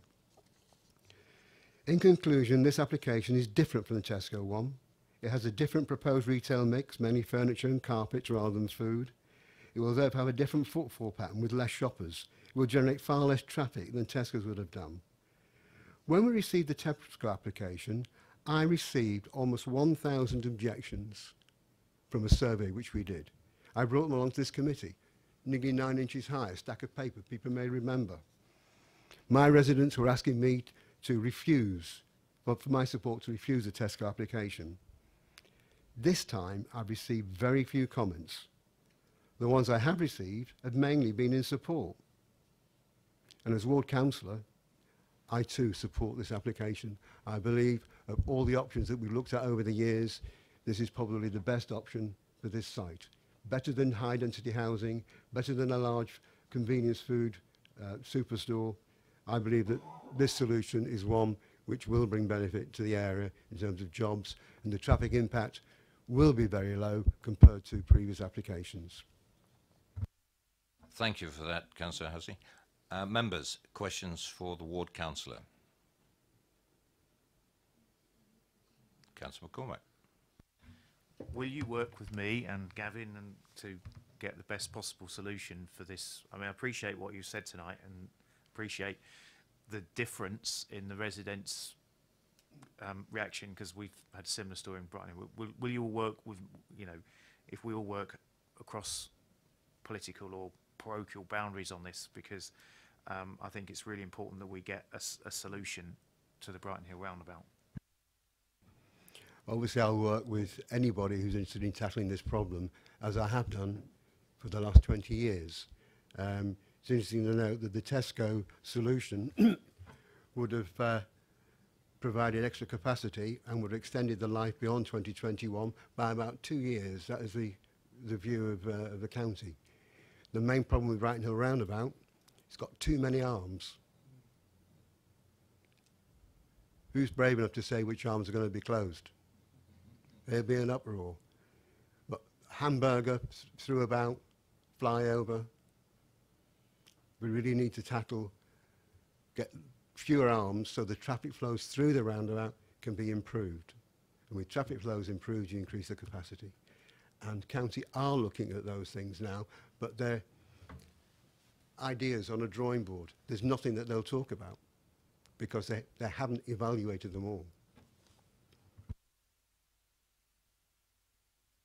Any more questions, members? Thank you, Councillor Hussey.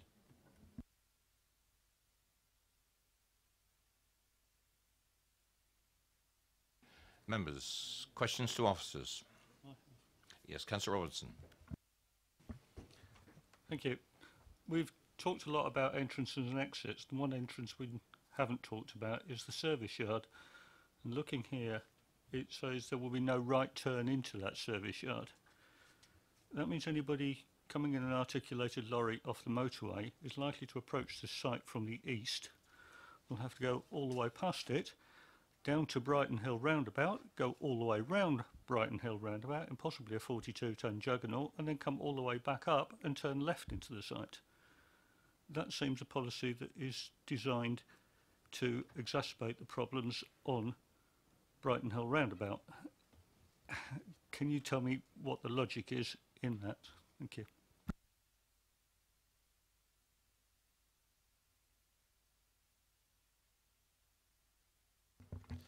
Councillor, this is from discussions that the county council have had with the operator. I don't know the backgrounds to. I'm sure they did consider the routes to and from the site, but it's something which they've discussed. Just coming back on that, looking at it on the ground, there's a very large ghost island as you approach that goods entrance. There's a very large ghost island down the centre of the road. And I think a right turn lane there would have been a far better solution to increasing the traffic on Brighton Hill Roundabout.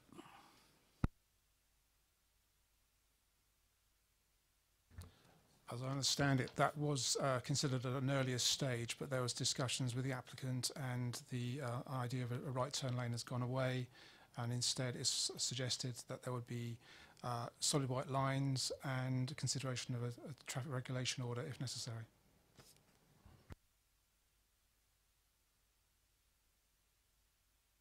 Any more questions for officers? Councillor Westbrook first. Yeah, just a bit of clarification really. On the report on page 93 it talks about the MPPF and it states that where an application fails to satisfy the sequential test was likely to have a significant adverse impact on one or more factors, it should be refused. But it goes on to say that notwithstanding this, local plan authority to weigh in the balance any positive economic, social and environmental benefits arising from the application proposal. So I'm guessing then you always have to weigh in the balance any negative economic, social and environmental benefits arising.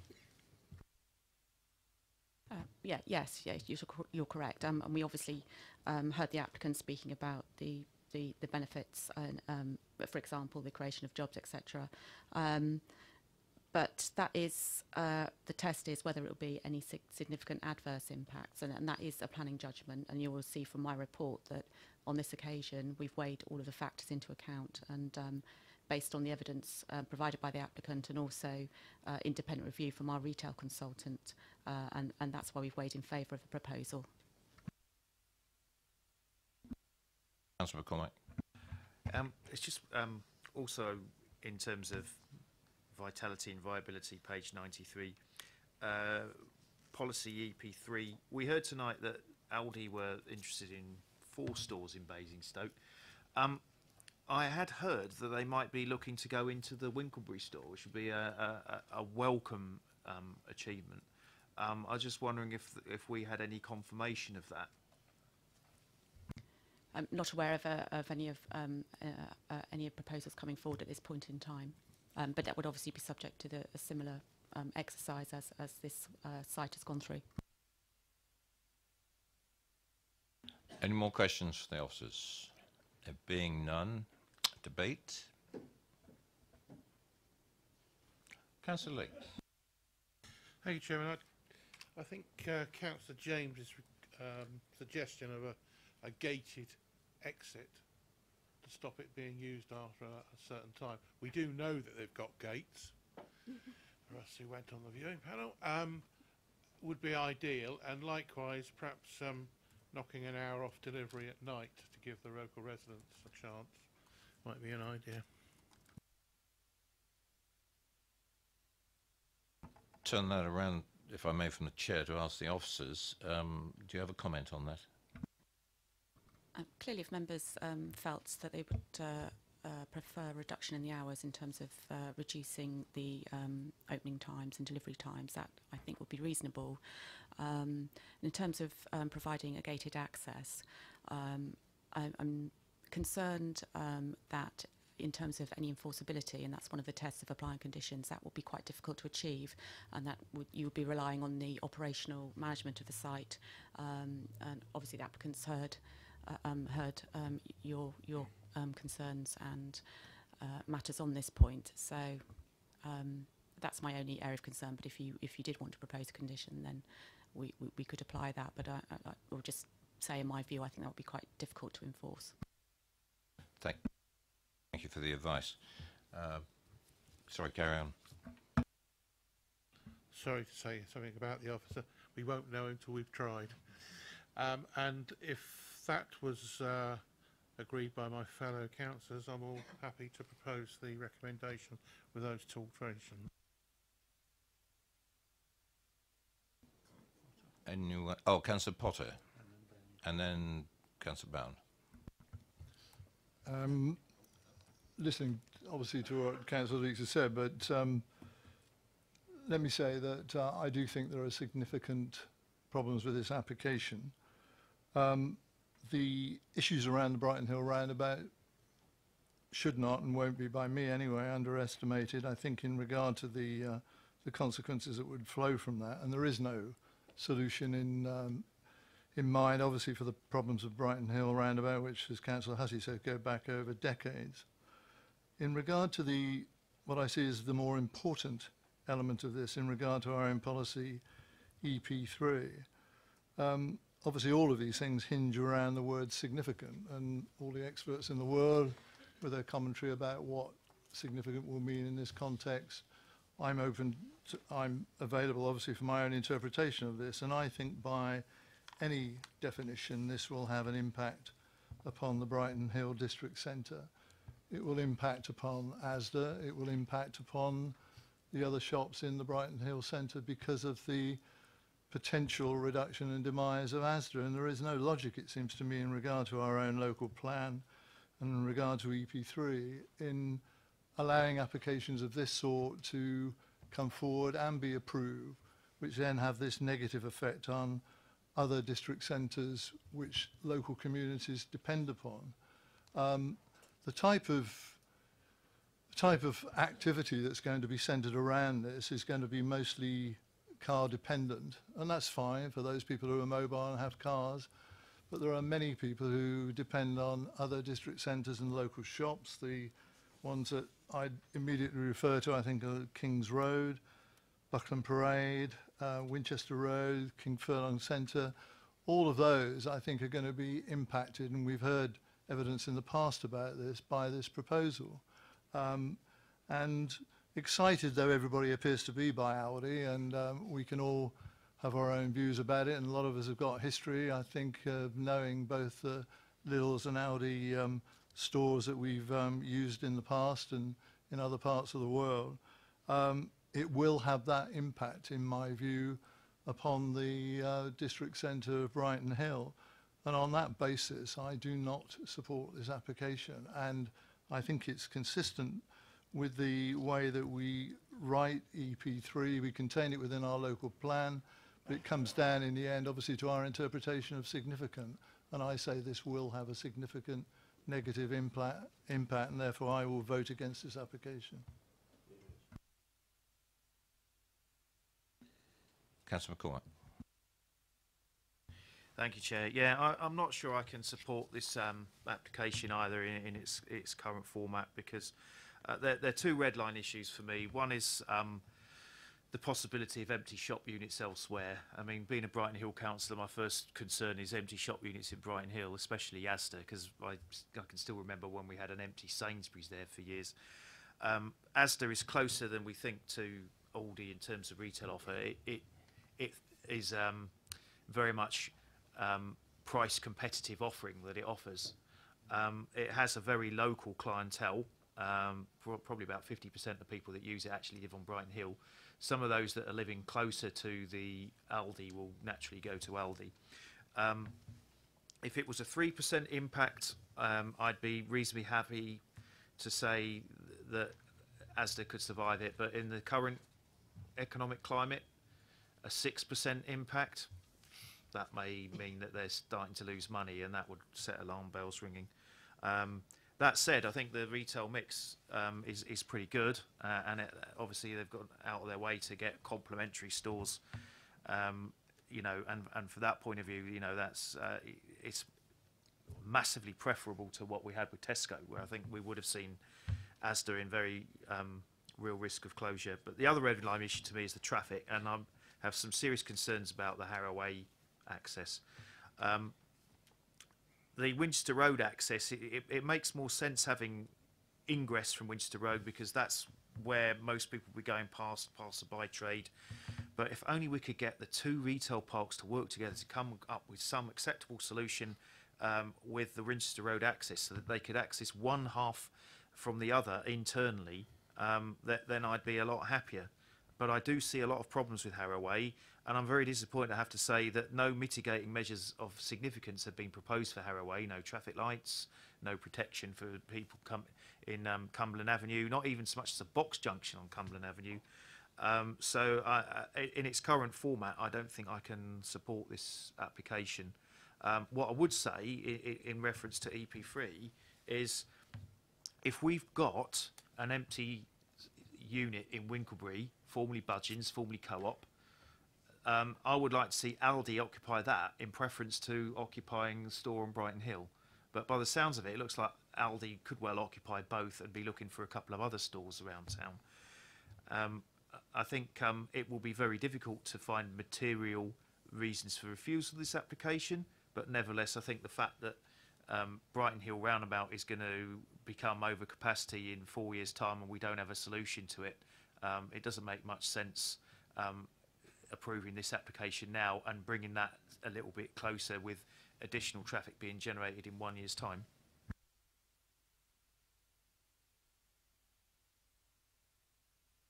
Councillor Robinson.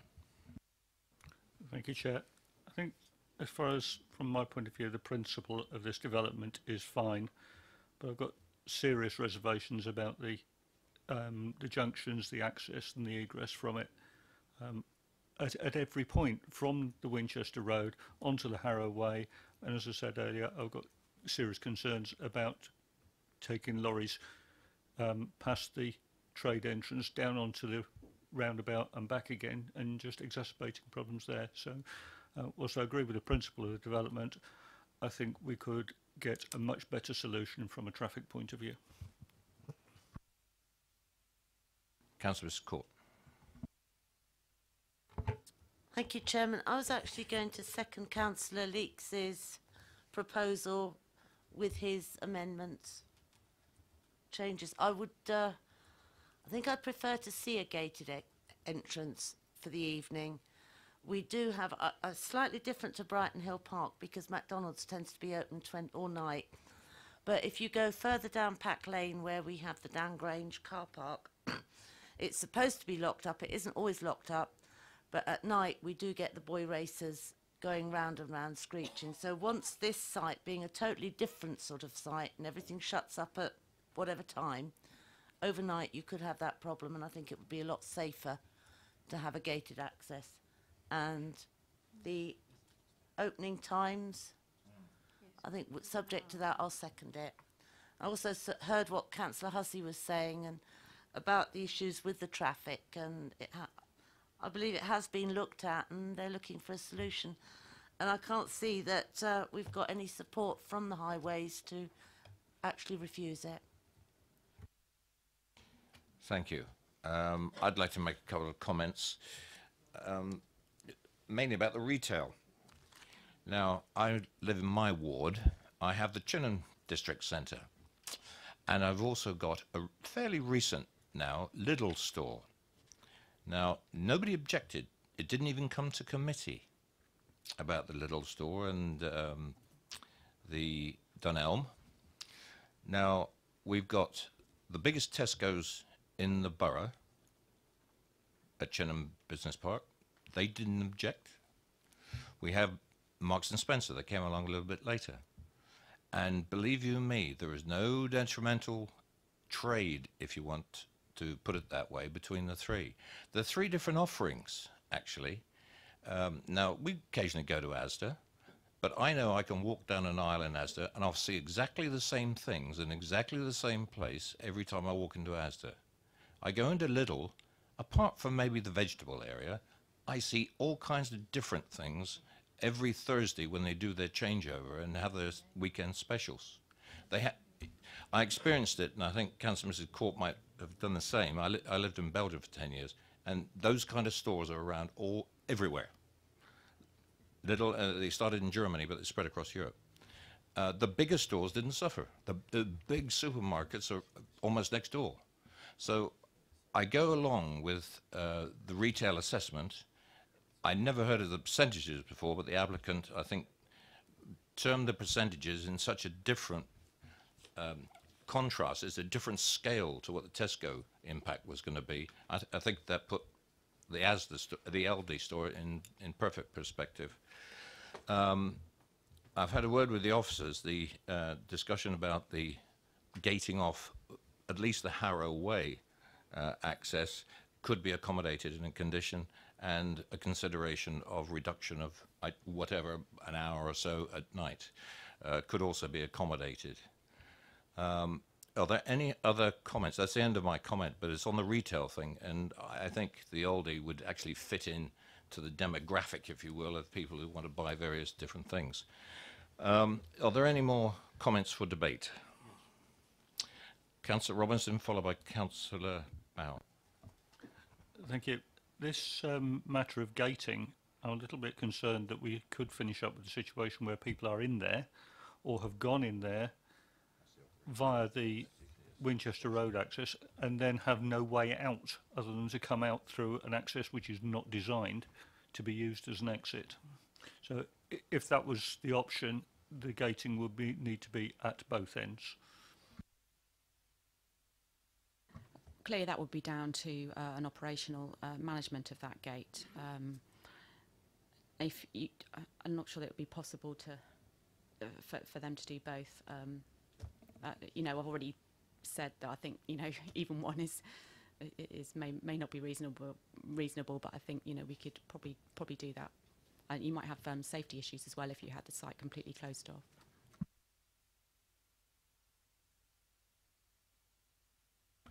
Right, and Councillor Bound. Thank you, Chair.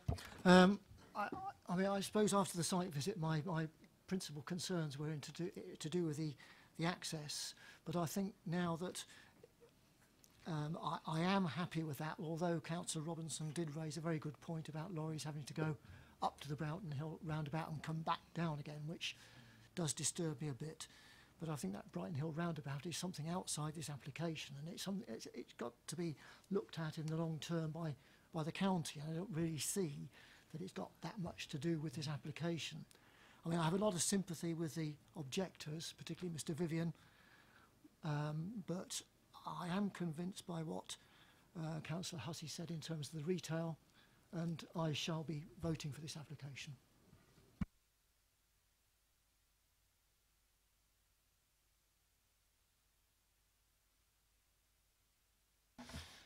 Right. No more comments? It's been duly proposed and seconded that this application is for approval. So I'll call for the vote. All those for approval.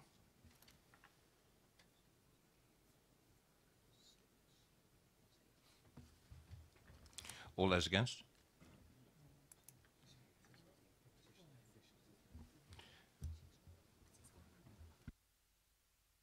That is approved.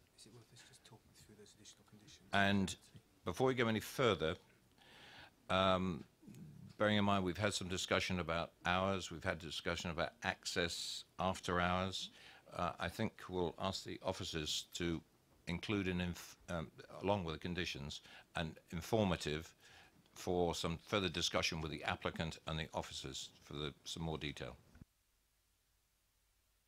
Okay, just to confirm, the application is been approved subject to the completion of the legal agreement as detailed in the paper, along with the amended conditions referred to in the update paper, and then further amended the hours of operation, reduction in the finishing time by 1 hour, an additional condition, gated access off the Harrow Way, and informative to talk about the operation of that, how that would work in practice.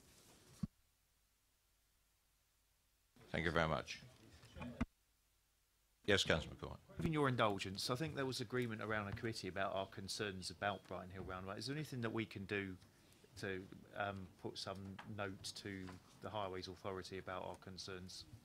If I could take you back to the transport strategy, all members brief that we had, I think it was unanimous in that particular forum of exactly those concerns.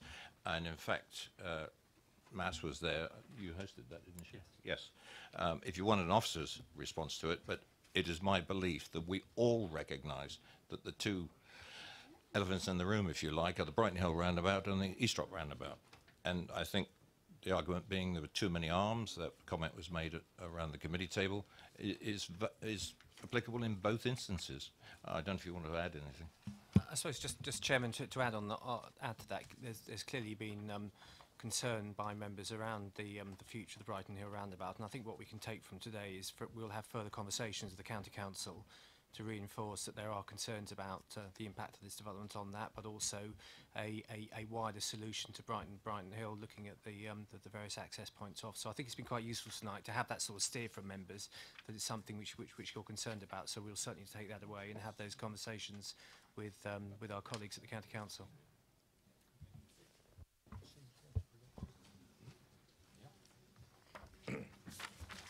Right, move on to item number 3.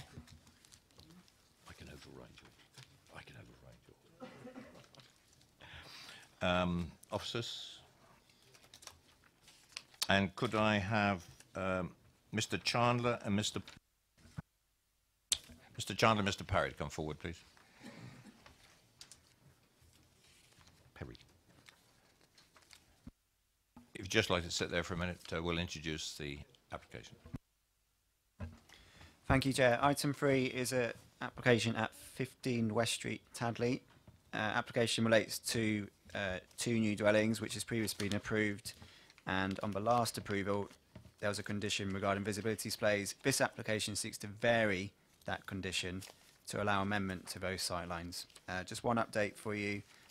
2 representations have been received regarding the posting of a site notice on the 20th of June, which follows the previous expiry of a public consultation date. And there's also a comment to say that it can't actually be read from a public highway. But the application is to approve. Thank you. Gentlemen, you have 4 minutes between you. If you'd like to press the button on the end of the microphone, off you go. Okay, good evening. My name is Mark Chandler. I live directly opposite the new developments. I'm extremely disappointed that this variation is being supported by the Highways Consult. If approved, it will create a dangerous situation for the users and residents of West Street. I pose the question, would this be approved if this were for a new planning application, not because the properties are built? There are no pavements within the close vicinity of 15 West Street. Pedestrians walk in the road.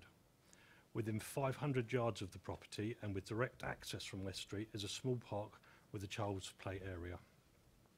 Less than half a mile further up West Street, the village skate park, access to Tadley Common and a second child's play area. This all results in a lot of pedestrian traffic in the road, including mothers with prams, children on push bikes, scooters and on foot. There are two clear failings that have been made by both the developer and the council's highway department. The developer failed to formalise the boundaries and gain agreement to the relocation of the fence that fronts 13 West Street before commencing on site. This is the obstruction that stops the sightline. All documents published to date as show this as a requirement to achieve the sightlines. If you look at all the plans from the developers, they all draw a line across this fence. The Highways Department failed to understand the implication of the drawings and have been shown to be incapable of accurately measuring sightlines, despite warnings from the residents of West Street that 38 metres could not be achieved. For the original application in 2014, the Highways Department stated greater visibility displays would be required, measuring 40 metres in each direction. At the last committee meeting in November 16, Owen Pocock, the Highways Officer, stated multiple times when challenged the 38 metres was achievable, as built and acceptable. He has subsequently remeasured in 2017 and he's gone down in steps from 38 metres subsequently to 35 metres and now on the report that we saw in the last couple of days down to 33 metres.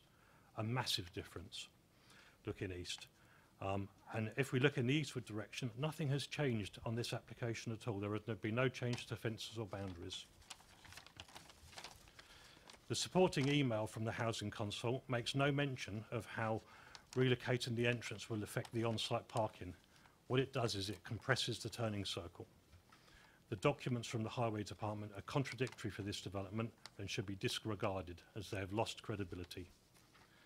Basingstoke Policy CN9 Transport states, provide safe, suitable and convenient access for all potential users.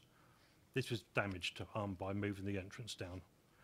Provide an on-site movement layout compatible for all potential users with appropriate parking. You have 1 minute. This does not exist for 15B. They have to travel across the face of 15A and turn back. You cannot possibly drive west down West Street and then turn left and park at 15B. It is not possible to meet the original requirement and satisfy the government guidelines without agreement then from 13 West Street. Furthermore, a disabled ramp has recently been constructed in front of 15A. This further impedes the turning circle. Moving the entrance to the west, as recommended by the Highways Department, impacts and worsens the already bad layout for the potential owners of 15B. They just cannot park or turn their cars within the boundary of their own plot.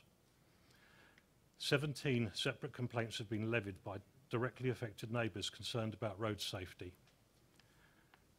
To address this situation, to provide a safe environment, the developer needs to negotiate a binding agreement with 13 West Street so that they relocate the fence.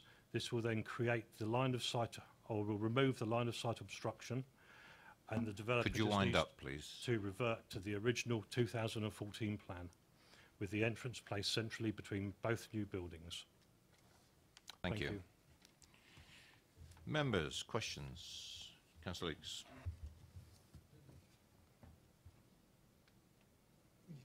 You put the mic. I think you'd expect me to ask a question. That's in my ward. Number 13 West Street, I believe that's Mr. Perry's property, or he has his mother's. Has the people who have developed the site actually approached you, or have you approached them to ask if you could go into negotiations with them? We've not been approached by the developer. We have given it in writing to the developer's solicitor via my solicitor that we were willing to enter negotiations with a view to entering a legal agreement in order to, so they could create the visibility displays, but we've had no response to that letter. So you've contacted and said that perhaps we ought to get into negotiations about this, and they've come back with nothing at the moment. No, we've had no response. Anyone else? Questions? Councillor Bound. This fence, which seems to be the source of the problem, as I went down there this afternoon, that fence is being constructed in front of quite a substantial hedge, is that right? Yeah, the fence runs along the front of my property, but it is in front of the dividing boundary hedge.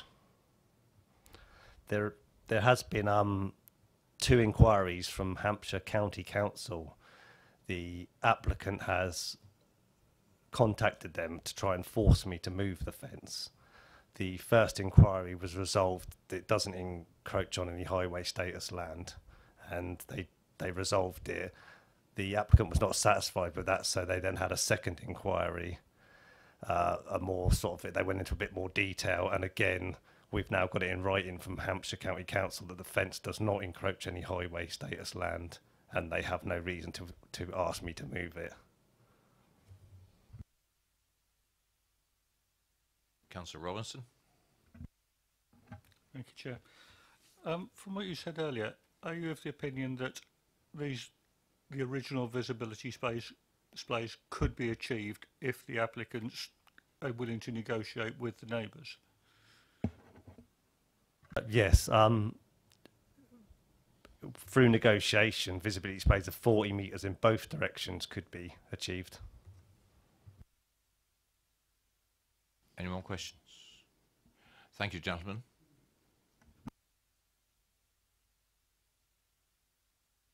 Mr. Hopkins, please.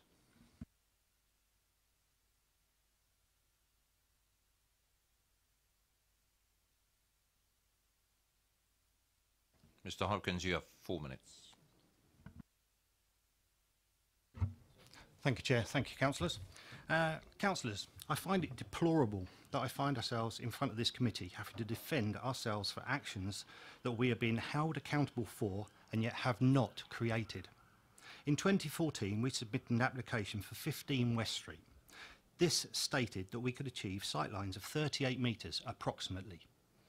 This figure was given to us by the highways officer along with advice of the siting of the new entrance. This application was duly passed by this committee. Since this build started, both neighbours have built additions to the front of their fences, subsequently reducing the sightlines to 35 metres. This was not, by any stretch of the imagination, an accident, but a predetermined and premeditated deliberate act to disrupt the sightlines and delay the sign-off of this build. I find it inconceivable that both neighbours can purposely build fences to create this problem and then lodge complaints with the planning department stating that the sightlines cannot be achieved. How can their comments be considered, as it is their fences that have created the problem, and yet we are being held responsible for it? How is this just or fair? And I would request that you do not consider immediate neighbours' comments. I read on the portal, with some confusion, many comments refer to the fact that we have resorted, and Mr Perry alluded to, that we have involved the county highways to resolve these issues. It was not ourselves, but it was the planning department that requested the interlusion of the county council. The outcome being at 17 West Street were instructed to remove a fence as it was built on highways land, and I add, without planning permission sought nor granted. And as I understand it, 13 West Street, although the new fence does encroach on highways land, it is perceived not to be sufficiently enough to warrant any further action. I'd like to answer a few of Mr Chandler's questions. The fences weren't there. They was able to achieve 38 metres when we first started this. There is a massive boundary dispute between 15 and 13 West Street, where they've built a fence 1.5 metres upon our land. On the 14th of September, this will be going to the Crown Court for them to decide where that fence will be. I cannot enter into a negotiation with Mr. Perry on that until that court action has been taken place. I note that that Mr. Chandler says that there is nothing changed. I'm afraid there has been changes. There's fences been built. The disabled ramp he mentioned has got nothing to do with this application and is being sought with building control and is in hand.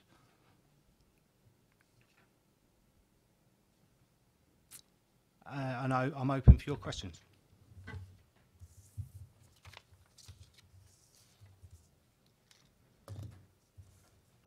Thank you. I'm sorry, I was taking some advice. That's fine, Chair. Okay. Questions for the applicant, Councillor? Hi. The application we approved when we came to visit you, I think it was October, November, I think it was, the site visit. Has that, obviously the entrance has moved, hasn't it, from when we came to visit? Because I think there's a drop curve, if we go back to the other picture. Yeah. So when we came, I believe that's where it was. And obviously you moved it up that way towards that bend, I'm guessing. No, the drop curve that you can see there is sorry, the drop curb that you can see there is the original drop curb. That was the site that that was the original position of the old property. The drop curb was in situ, and we were asked by the enforcement agency to move it 1.5 metres to the left, which we duly did. That obviously moved the centre line, so it is out of position, and it's going to be resolved next week with the contractors. Back to the position that it should have been in with 05C 2014. Where will it be in relation to that? It's got to come 2 metres towards the bin that you see there.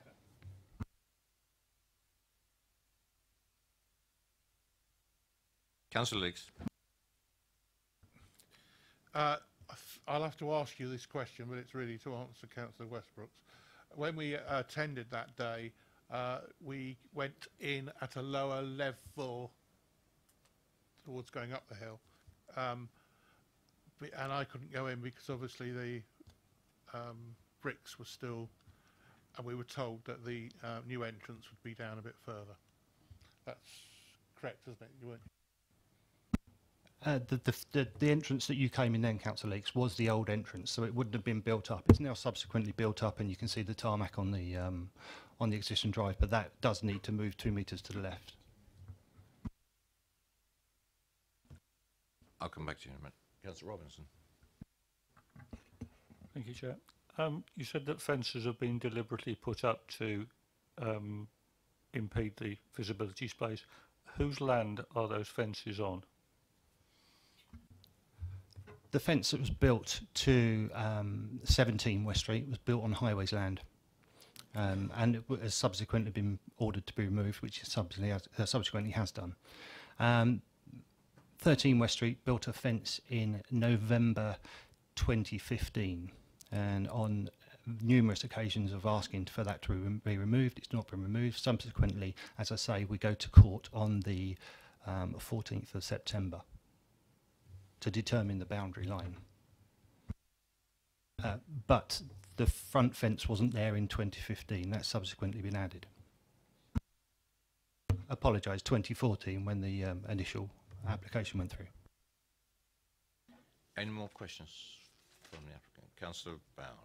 It's just one. Could we go back to a photograph which was looking this direction, which showed the hedge? That's the, so that what we're looking at now is not as it is, because there's a fence in front of that hedge that we can see in the distance on the right-hand side. Is that right? What you're looking at now, originally there was a large shrubbed fence there, which was a continuation into 13 West Street. We were requested to remove it to improve the sight lines once we found out about this, which we duly did, and we built the post and rail fence there. The post and rail fence is situated on the route line of the hedge that was removed. So that is why I queried it with the Highways Agency, saying, well, that fence that's built there is in front of the growth of a large hedge. But they've come back and said it's negligible and there's nothing can be done about it. Any more for the applicant? Thank you very much. Thanks, Mr. Hopkins. Rob. Yeah, thank you, Chair. I just want to remind members, not as we've heard quite a lot of things from both the objector and the applicant, but the application is for the variation of the condition regarding the sightlines, and therefore it's a highway safety impact. The issues around the boundary dispute and things that have gone before are not for consideration. So if I can just ask you to focus questions and debate on whether there's a highway safety issue resulting from those changes in sightlines, then that's what the application relates to. Thank you very much. Questions to officers. Councillor Leeks. Mr. Pocock, perhaps I could ask you what's changed? Why have we now lost 5 metres in sight lines, please? The change from the previous committee meeting is that the applicant has removed the boundary hedge, so the achievable visibility display can actually be measured and seen, and also the new access as has been constructed is not in the correct position as on the approved drawings.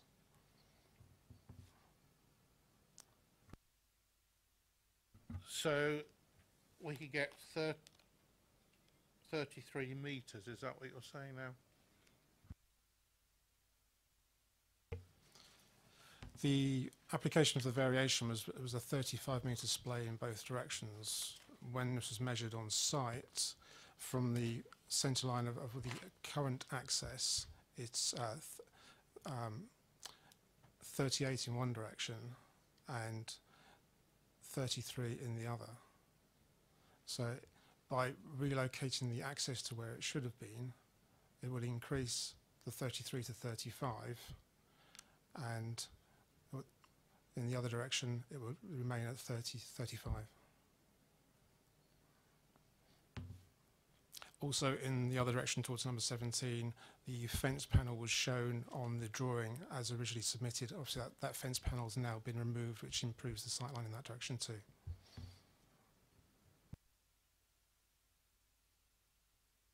Councillor Porter. Thank you, Chair. I'm mindful of Rob's comments.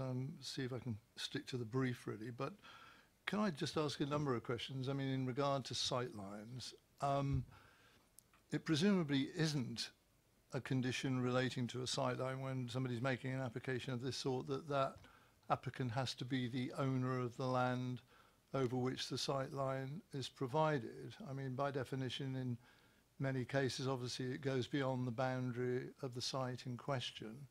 So therefore, I mean, I want to be confirmed, first of all, that that's the case.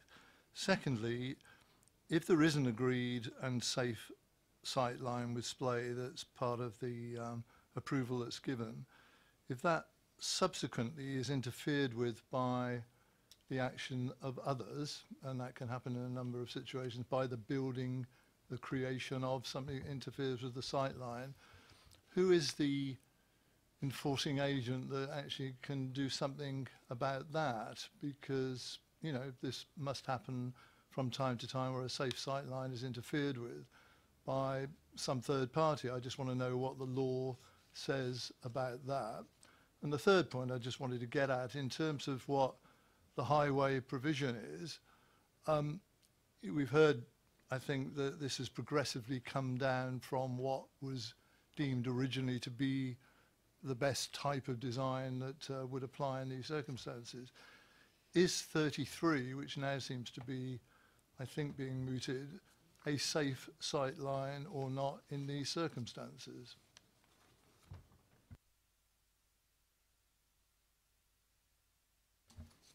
Okay, it's a bit of a joint effort for me and Owen and coming back on those questions, but effectively when you put a sightline condition on, you expect that those sightlines are either in the applicant's control or on highway control. If you put it in someone's which is in a third party ownership, obviously there's a lot of difficulty in maintaining that sightline.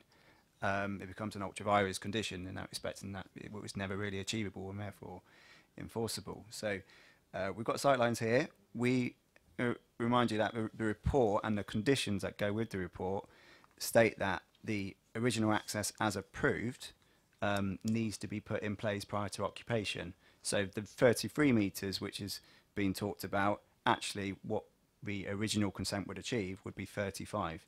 So the 33, it's a question whether we'd find that acceptable. We find 35 can be achieved if through a condition, and therefore that's what we're asking the applicant to do through the condition.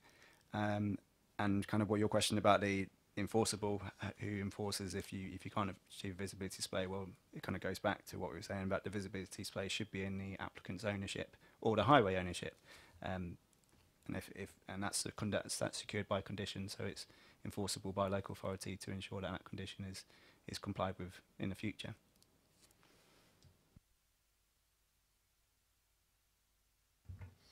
Just going on from that, councillor, the applicant has done all they can to clear their frontage.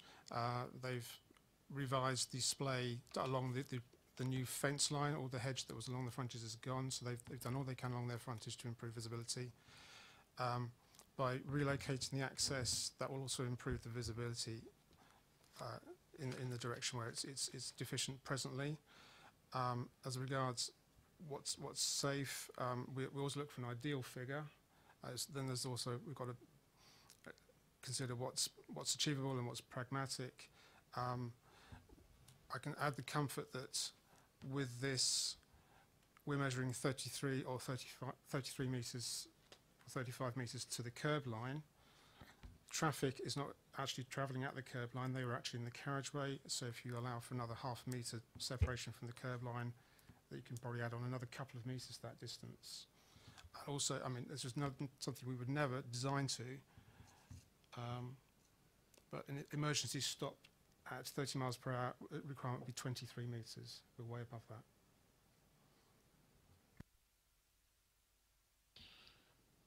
I don't want to prolong it, but we're trying to achieve a 35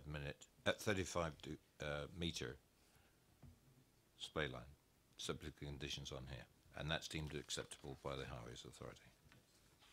Thank you. Any more questions for officers? Yeah, Councillor Tucker.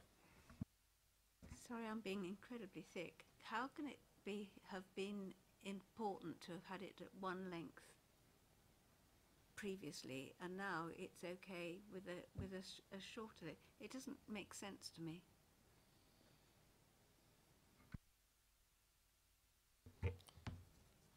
As I mentioned earlier, we always try and look for the best attainable on any site, and that 38 metres was offered. That was considered to be acceptable. Now it's come to actually build it out on site. There's a restriction along the frontage in achieving that distance. What is being proposed now by the applicant is what they can achieve. It's a difference of 3 metres. We consider that that's not enough to raise an objection, and I don't think it would be sufficient to go to an appeal on either. So for that reason, we recommend you accept it. Councillor Leeks. I'm hoping this will be the last one. So, if there was a new application further along, supposedly, what sight lines would you be asking for on a new application?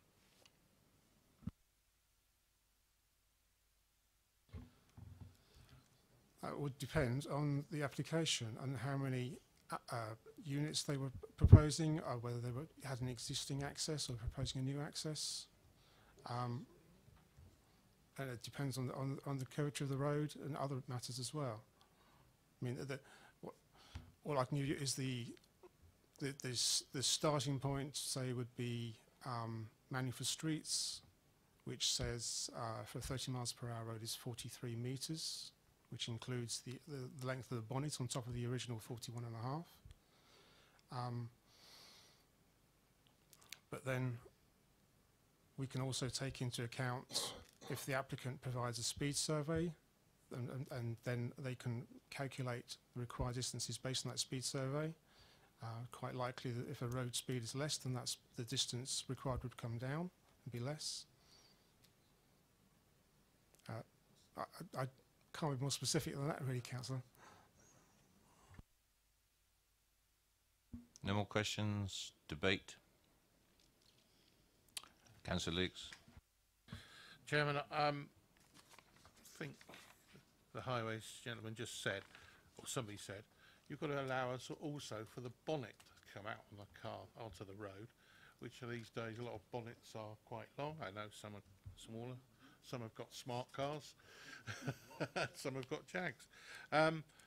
On a personal, and I don't know, it is a personal means, I would rather have had it shorter going out to the left so that cars coming round would see you quicker than cars coming round from the right when you're on their side of the road. I think, I'm not sure if I made that very clear or not, but certainly if you're going out into the street, you look right, look left, look right again, it would be, your car would be quite a way out. I'm very disappointed in this. I'm very disappointed in the bill, but we're not allowed to go on about that. This is again something that's happened, and you know we've reduced the sight lines by 5 metres. Some people might not think that's a lot, but I do. I think that's quite a lot, and I happen to agree with Tadley Town Council with what they have said. That's on page 128. And, you know, 16 letters of objection. So 16 letters, people saying that they object to this.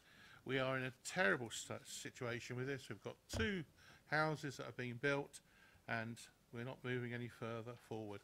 But I do think that the sight line should be stuck at the original sight line of 38 metres and not 33 metres.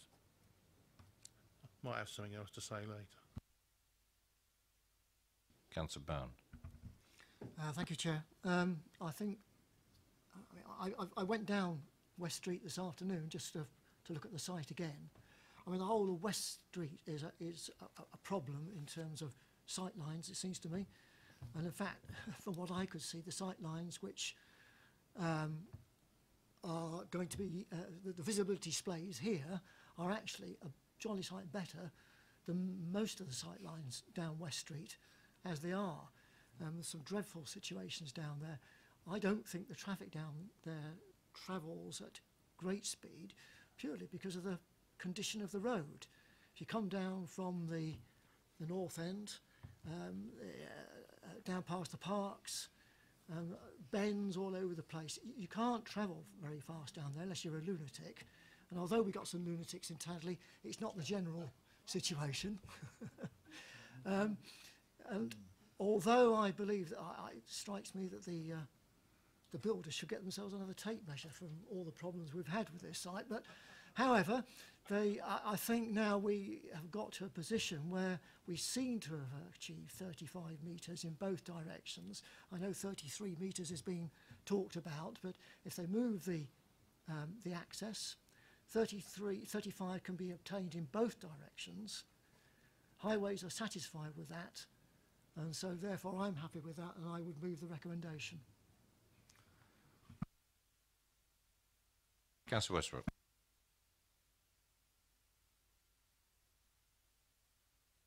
You're seconding it. Okay, fine, thank you. Any more comment? Moved and seconded for approval. All those in favour?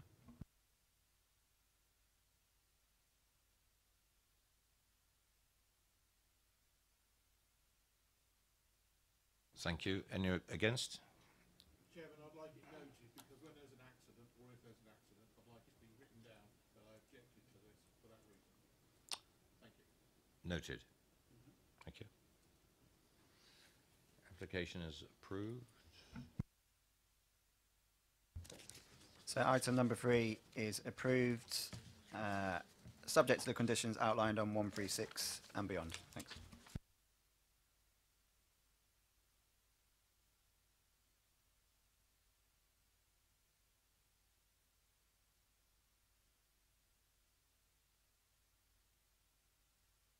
I'll ask Paul Lovett to come forward, please.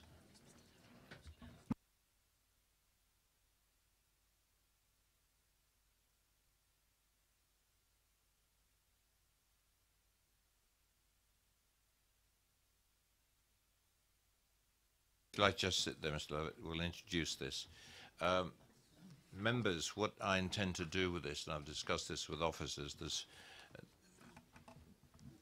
the Rooksdown applications that we went around, I'm treating them as a block of 4. 2 are directly connected. Councillor Lovett is from the Parish Council, and he will be speaking to all of them. He has a generic statement to make that will cover all 4 of the applications. Following that, I will have a statement from the Ward Councillor, Councillor Simon Bound, read by the Vice Chair, and that will cover all 4 of these applications. Because we're going to have to take a decision on each one because they are separate applications, we will do that. We will just roll through those. But you've got a chance to speak on any of them, identify which application you want to speak to if it comes to that. But I think it's the best way to do it because they are connected in some form or another. 2 are directly connected together and the other 2 are connected with the community space availability. Okay? Right. Officers, could you introduce this, please? The 4th item is an application at the barn, which is a listed property, and it's an amendment to a previous application, which is a mixed residential commercial scheme, and an extension to the barn. And this application involves the conversion of the barn to now a community use as opposed to the commercial use with a larger extension. The application is for approval subject to the applicant entering into a legal agreement to secure the provision of a community facility within the site and the conditions within the officer's report.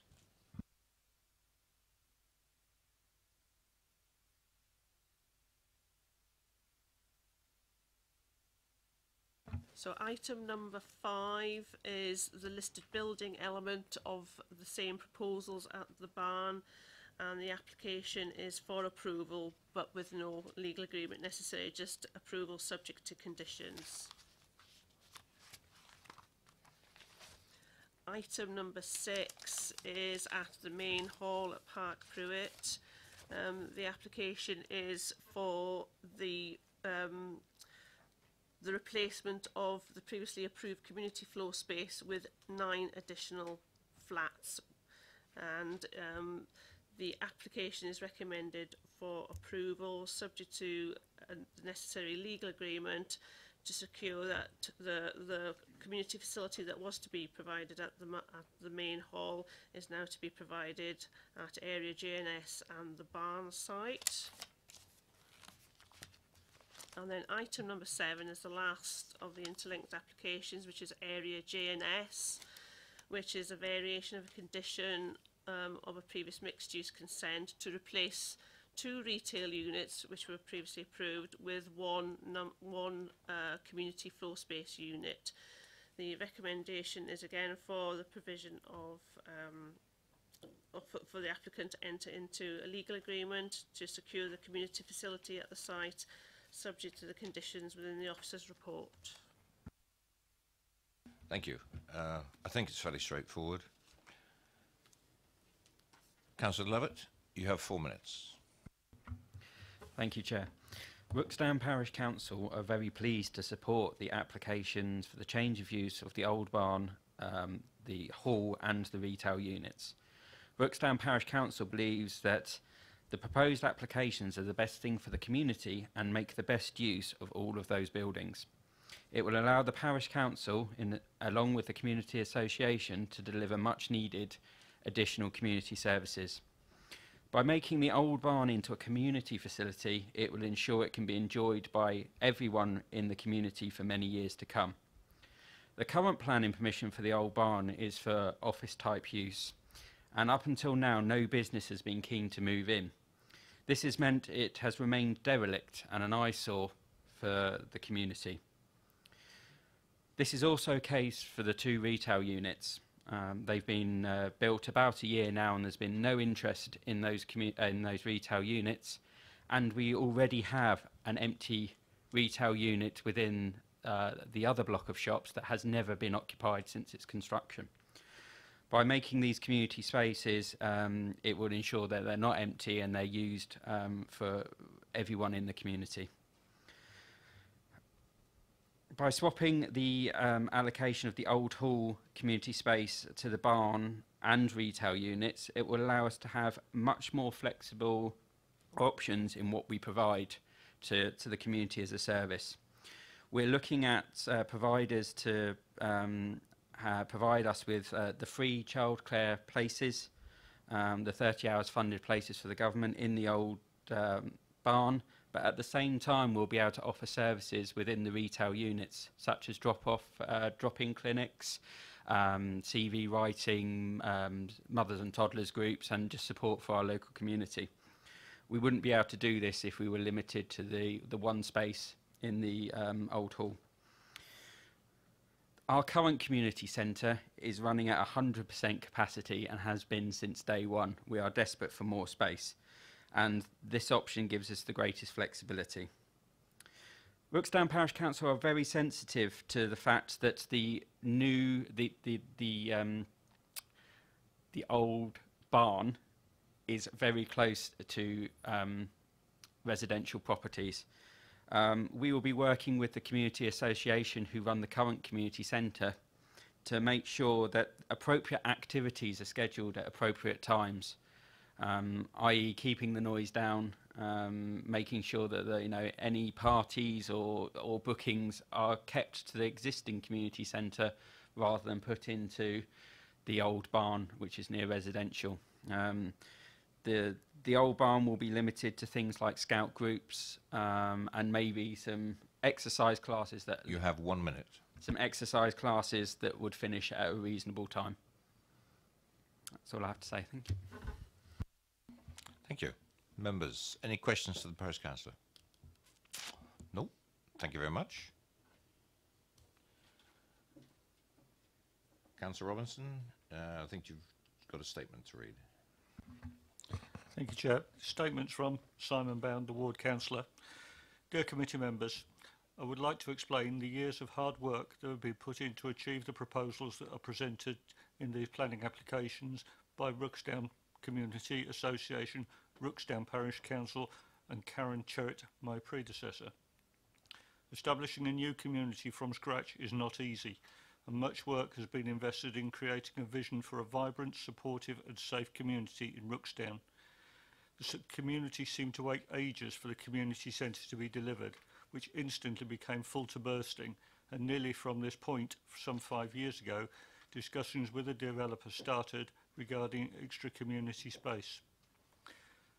After several iterations of what you have in front of you now for consideration, we have what I believe is the almost perfect solution. The main hall, once threatened with being demolished, languishing for 30 years as an empty shell, almost burnt down several times, being preserved as one of the most impressive elements of the Park Pruitt Conservation Area. With the last flawed scheme where residential use shared a building with community use, it is therefore essential that what is now being proposed to replace this with 2 alternative community sites. The barn, Grade 2 listed and the oldest building in Rooksdown, or it was when Park Pruitt Farm, or as it was when Park Pruitt Farm being refurbished, used to be accessed by the community, sensitively managed by the community for the community, and protected with a long freehold going to the parish council. Empty retail units becoming the key to increasing the vibrancy of the district centre, removing the feeling that retail units being left empty create, and turning them into a unit that delivers important social and health support services that key demographic groups may not access at other venues. I would like to thank you for your time in considering these important applications, and also take this opportunity to warmly thank the officers whose input have been so important in guiding every party through this process. Simon Bound, Member for Rooksdown. Thank you. We've got an opportunity to question Councillor Bound, but I think he put everything that was necessary in that statement. Questions to officers? Councillor Pearce. Thank you. Could you flick the plan up with the, not that one? Yes. Considering some of the activities that they're proposing, are we sure they've got sufficient car parking spaces there? There's less than a dozen, isn't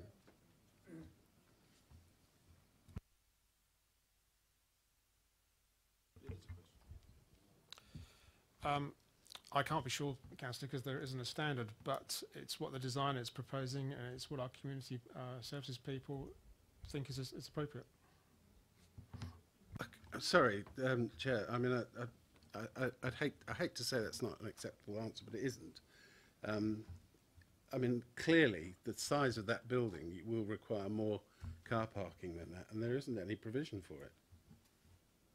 And I would be loath to vote to approve an application that clearly had insufficient car parking available. And I think we've seen other examples where there's been insufficient car parking, and there certainly is insufficient there.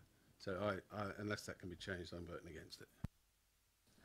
Well, obviously, yes, obviously based on what you've heard tonight in terms of the possible uses, but given the nature of the building and the fact it's there to serve the local population, where a majority of the users will be pedestrians, it's unlikely that, you know, that well, there's no requirement to provide more than what the 12 parking spaces that's before you.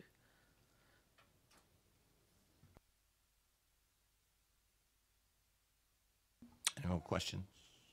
Sorry, Councillor Mr. Tucker. Thank you. On page 155, the third paragraph up, it says also the proposed layout shows a disjointed path arrangement where the footway from Pump House Way enters the site but then stops so that it does not link to the path around the building. I have no way of understanding what that means without a plan that you can read for a start. Can you help me, please? Fortunately, it's the drawing in front of us, Councillor. If you look where the access is on the right hand side, Pump House Way is the road, the sinuous road on the right hand side. Then there's the access into the site, and there's some yellow shading to both sides of the road, which represents footway. And on the upper side of the entrance, it goes as far as the first parking bay and then stops. Then beyond the third parking bay, there's a footpath which leads round to the building. There's nothing in between. So it's not continuous. So that's what, there's a missing piece there.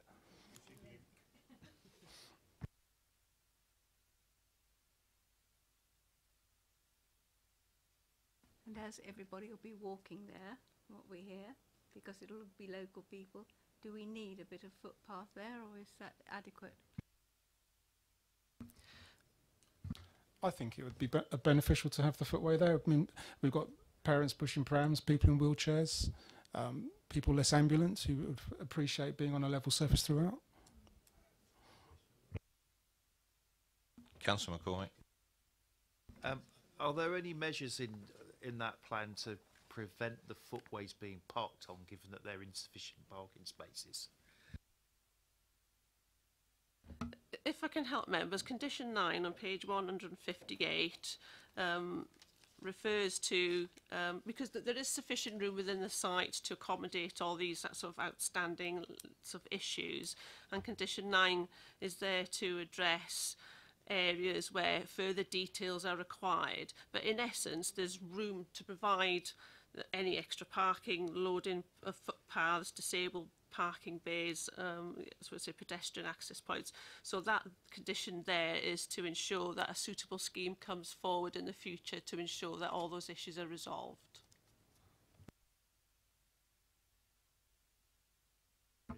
Councillor Pearce.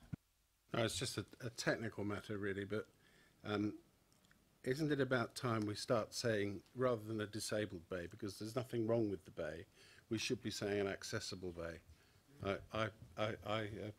And the same where we refer to toilets. They're not disabled toilets at all. They're for the use of people who may have disabilities.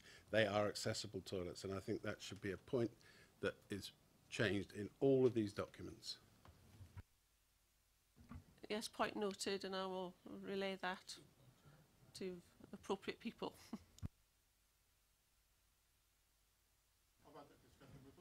Yeah. Councillor Leeks. Going back to this bit of footpath, that bit of yellow on the top of that, is the footpath, is that a footpath the other side of the red line? Thank you. Yeah. So it's not just a little bit of footpath that doesn't go anywhere. Yeah, that is a proper footpath that goes round. So therefore, I think you should tidy it up and move it and put it along, or a hatched area in front of those cars with drop curbs. Something needs to be put there. Thank you. Councillor Tucker. Coming back to accessible parking spaces, is it the one in the little red square? Is that what that is? Because if it is, it seems a bit strange to have it the furthest away from the building. That's the bin storage facility. No, the comment about the accessible parking bay is the fact that there isn't one shown on the plan, and there needs to be. But again, there is room within the site to provide that. So the arrangement just needs tweaking, which is what condition 9 will hopefully secure. Councillor Potter. I wonder with the officer's advice, if we can just be absolutely clear on this. It may even be, Chair, you want to bring back our colleague from the Parish Council, but my understanding would be for this community provision that the expectation will be that the vast majority of those using this will walk to this provision. Those who may have a disability, I'm sure it will be possible to provide a parking space or two for those with disabilities. The other spaces, I guess, will be for those who might be bringing in important equipment for events that are held there and the like. But the general premise, I would have thought, and I guess the Parish Council will make this pretty clear, is that their expectation, as it's part of the community, to be used primarily by the community, people will be encouraged to walk to this facility, and therefore there isn't any calculation that needs to be made in regard to parking provision. The word adequate, I guess, is subjective, but from what I can see, the sort of 12 spaces, a couple of which may be allocated to those with disabilities, is more than adequate. And is that the way the officers have approached this application thus far? I'm going to ask Councillor Lovett to come back. Could you come down to the end of the table again? And I'd appreciate your take on the conversation that is going on, I think, to give councillors some confidence about the intentions of the use and your perceived appreciation of the parking area. You're absolutely right. The facility is designed to be used by the local community, so we would expect the majority of people to walk to the community, to this centre. It's on the main road. If you go up that road that's on the right, Pump House, you're then on the main stretch which leads to the community centre. It's a very short walk between the current community centre and this one. Correct me if I'm wrong, maybe the officers could look it up, but I believe this plan has either equal to or more parking spaces allocated to this. It's the same. So there's the same amount of parking spaces allocated to this building as there is if it was to remain in the community, in the current application. So we'll if it is going to be a problem, it'll be a problem in either building. Thank you. Nothing more for the Parish Council? No. Thank you, Councillor Lovett. Councillor Mr. Court. Just like to add a word of caution. Just prior to the year 2000, we had a small community hall built in Kempshott at Old Down Hall, actually. And that was deliberately built and designed with limited parking because it was meant for the local community and for people to walk. In reality, the number of complaints we now get because people drive up there, the parking is inadequate, and they're parking and churning up the side of the top of Kempshott Lane. So I just would like to, however well-intentioned it is, in reality, it does create a problem. I mean, depending what you have there, you have children's parties. People come from all over because cousins and family come along and join in. They can't walk if they're coming from across town. You get other things going on. Again, it's not limited. And where we run a community magazine, people phone us up and ask us what's going on from neighbouring areas, so they do drive to these places. Yeah, I think we're obviously in debate at the moment. Councillor Robinson. Thank you, Chair. I assumed we'd moved into, but sort of slid into debate. This is a big building, and it's obviously going to be used for parties, for wedding receptions, things like that. And when you have a wedding reception, whilst you may live in the local community, an awful lot of your friends and relations don't. And I think 12 parking spaces is woefully inadequate. If you had a wedding there, I would expect more than double that amount of cars. That being said, looking at the immediate vicinity, there is room the other side of the access way to put another 12 car parking spaces in without any detrimental effect, as I see, to the landscaping. And with a note to that effect on the planning application, I'm happy to move it for approval.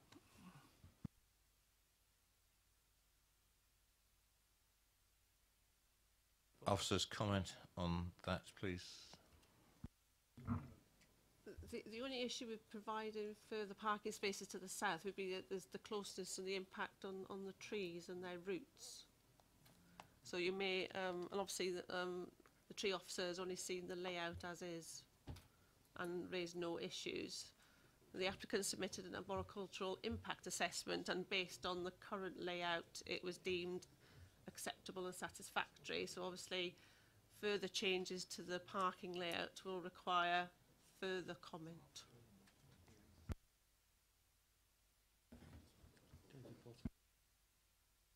Councillor Potter. I mean, I'll apologise if I must be wrong. I didn't think this was going to be used for the type of function that is being mooted here in terms of wedding receptions and the like. Again, clarification on that. So obviously the scale of that, you know, can make a difference to what we're saying.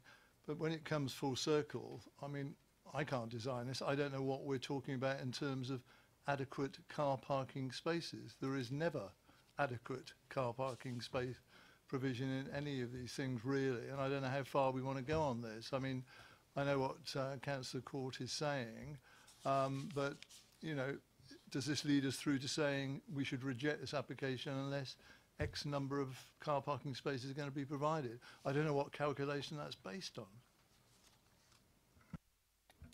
I'm going to, your point's very well made, Councillor Potter, because I'm going to suggest that assuming we pass this application, an informative is placed on there that during the development of the car parking space, further consultation between the parish council and officers about any possible extension to the car parking area takes place. The result of that will be the result of the conversation, but just put it in as an informative against that condition.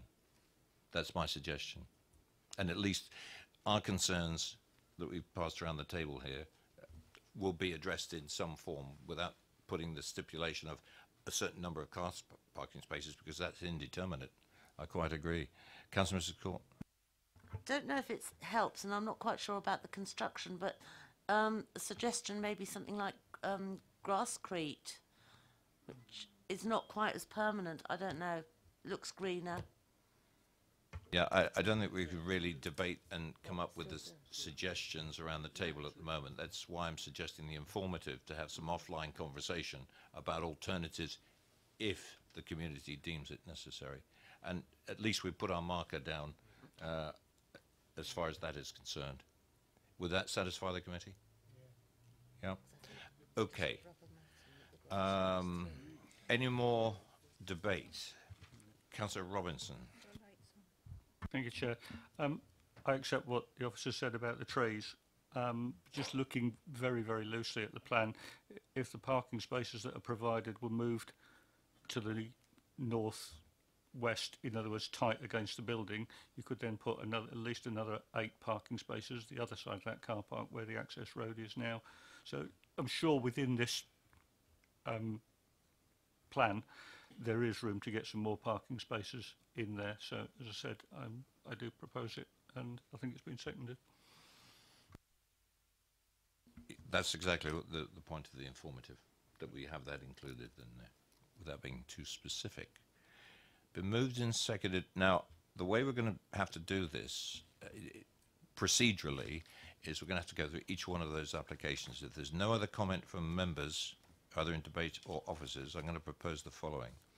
I'm going to go through each individual one, item 4, 5, 6, 7, and I'll ask for a proposer and seconder at each one and take a vote. We have to do it that procedurally, but maybe we can get through this fairly quickly. So, item number 4 on the agenda, I have a proposer and a seconder for that. That's what I'm taking for the proposer and the seconder. All those in favour of item 4? Thank you. That motion is passed. Officers? So the application is recommended for approval subject to the 106, and the informative is approved. What did I say? Oh, sorry, I forgot what I've said. Is approved subject to the 106 and the informative about future conversations about the parking layout. Item number 5. Do I have a mover and seconder, please? Yes. A mover. Councillor Mrs. Tucker has moved it. Councillor Mrs. Cord has seconded it. All those in favour? Is the list of buildings can do? That's approved.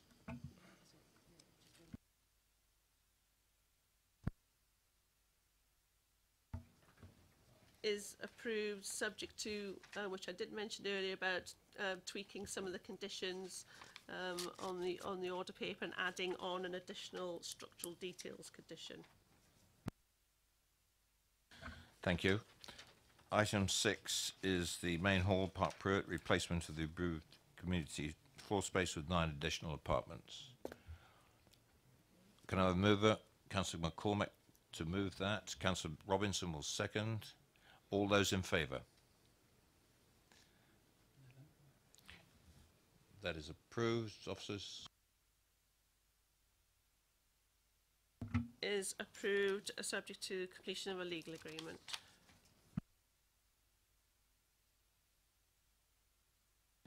Item number 7 is the area J and S. For those on the viewing panel, there was a look in the old retail, the units. A mover, please. Councillor Leeks, seconder. Councillor McCormick. All those in favour? Full house. Approved. Officers? Item 7 is approved subject to completion of the legal agreement. Thank you. Matt, do you have anything else? Yeah, just the last item, it's agenda item number 6 is what we'll be looking at now. I hand over to the development manager. Thank you, Chairman. I'll be very brief. This is really a bit of housekeeping, but it is something which does need the formal approval of the Development Control Committee, and this relates to the local requirements for information to be submitted with the planning application. So basically, it's the information which a applicant developer has to submit to support their planning application, and it's good practice to review it from time to time. So we've undertaken that review in consultation with agents and applicants, and you'll see from paragraph 3.2 we've looked at recent legislative changes, the fact that we've got a new local plan in place, some of our experience of how this is operated on a day-to-day basis in consultation with agents, and also the fact that we're increasingly receiving electronic planning applications. So the consequences of that review, and that's set out as 3.3, is that actually the current list works well. It strikes a good balance between getting the right level of information in to assess planning applications, but not being onerous in terms of our requirements on applicants. So the outcome of that is that we think the only 2 changes to the local list is to update it to reflect the reality of a new local plan, but also to reduce the numbers of paper copies received from 3 to 2, reflecting the fact that increasingly we're consulting electronically, so it's unnecessary to have that that level of paperwork. So the recommendation to the committee is that you support those minor changes to the local requirements for information. Thank you, Chairman. Are we agreed, committee, to accept those changes? Thank you. Committee agreement. Thank you very much, ladies and gentlemen. Thank you, committee, and I bid you good night.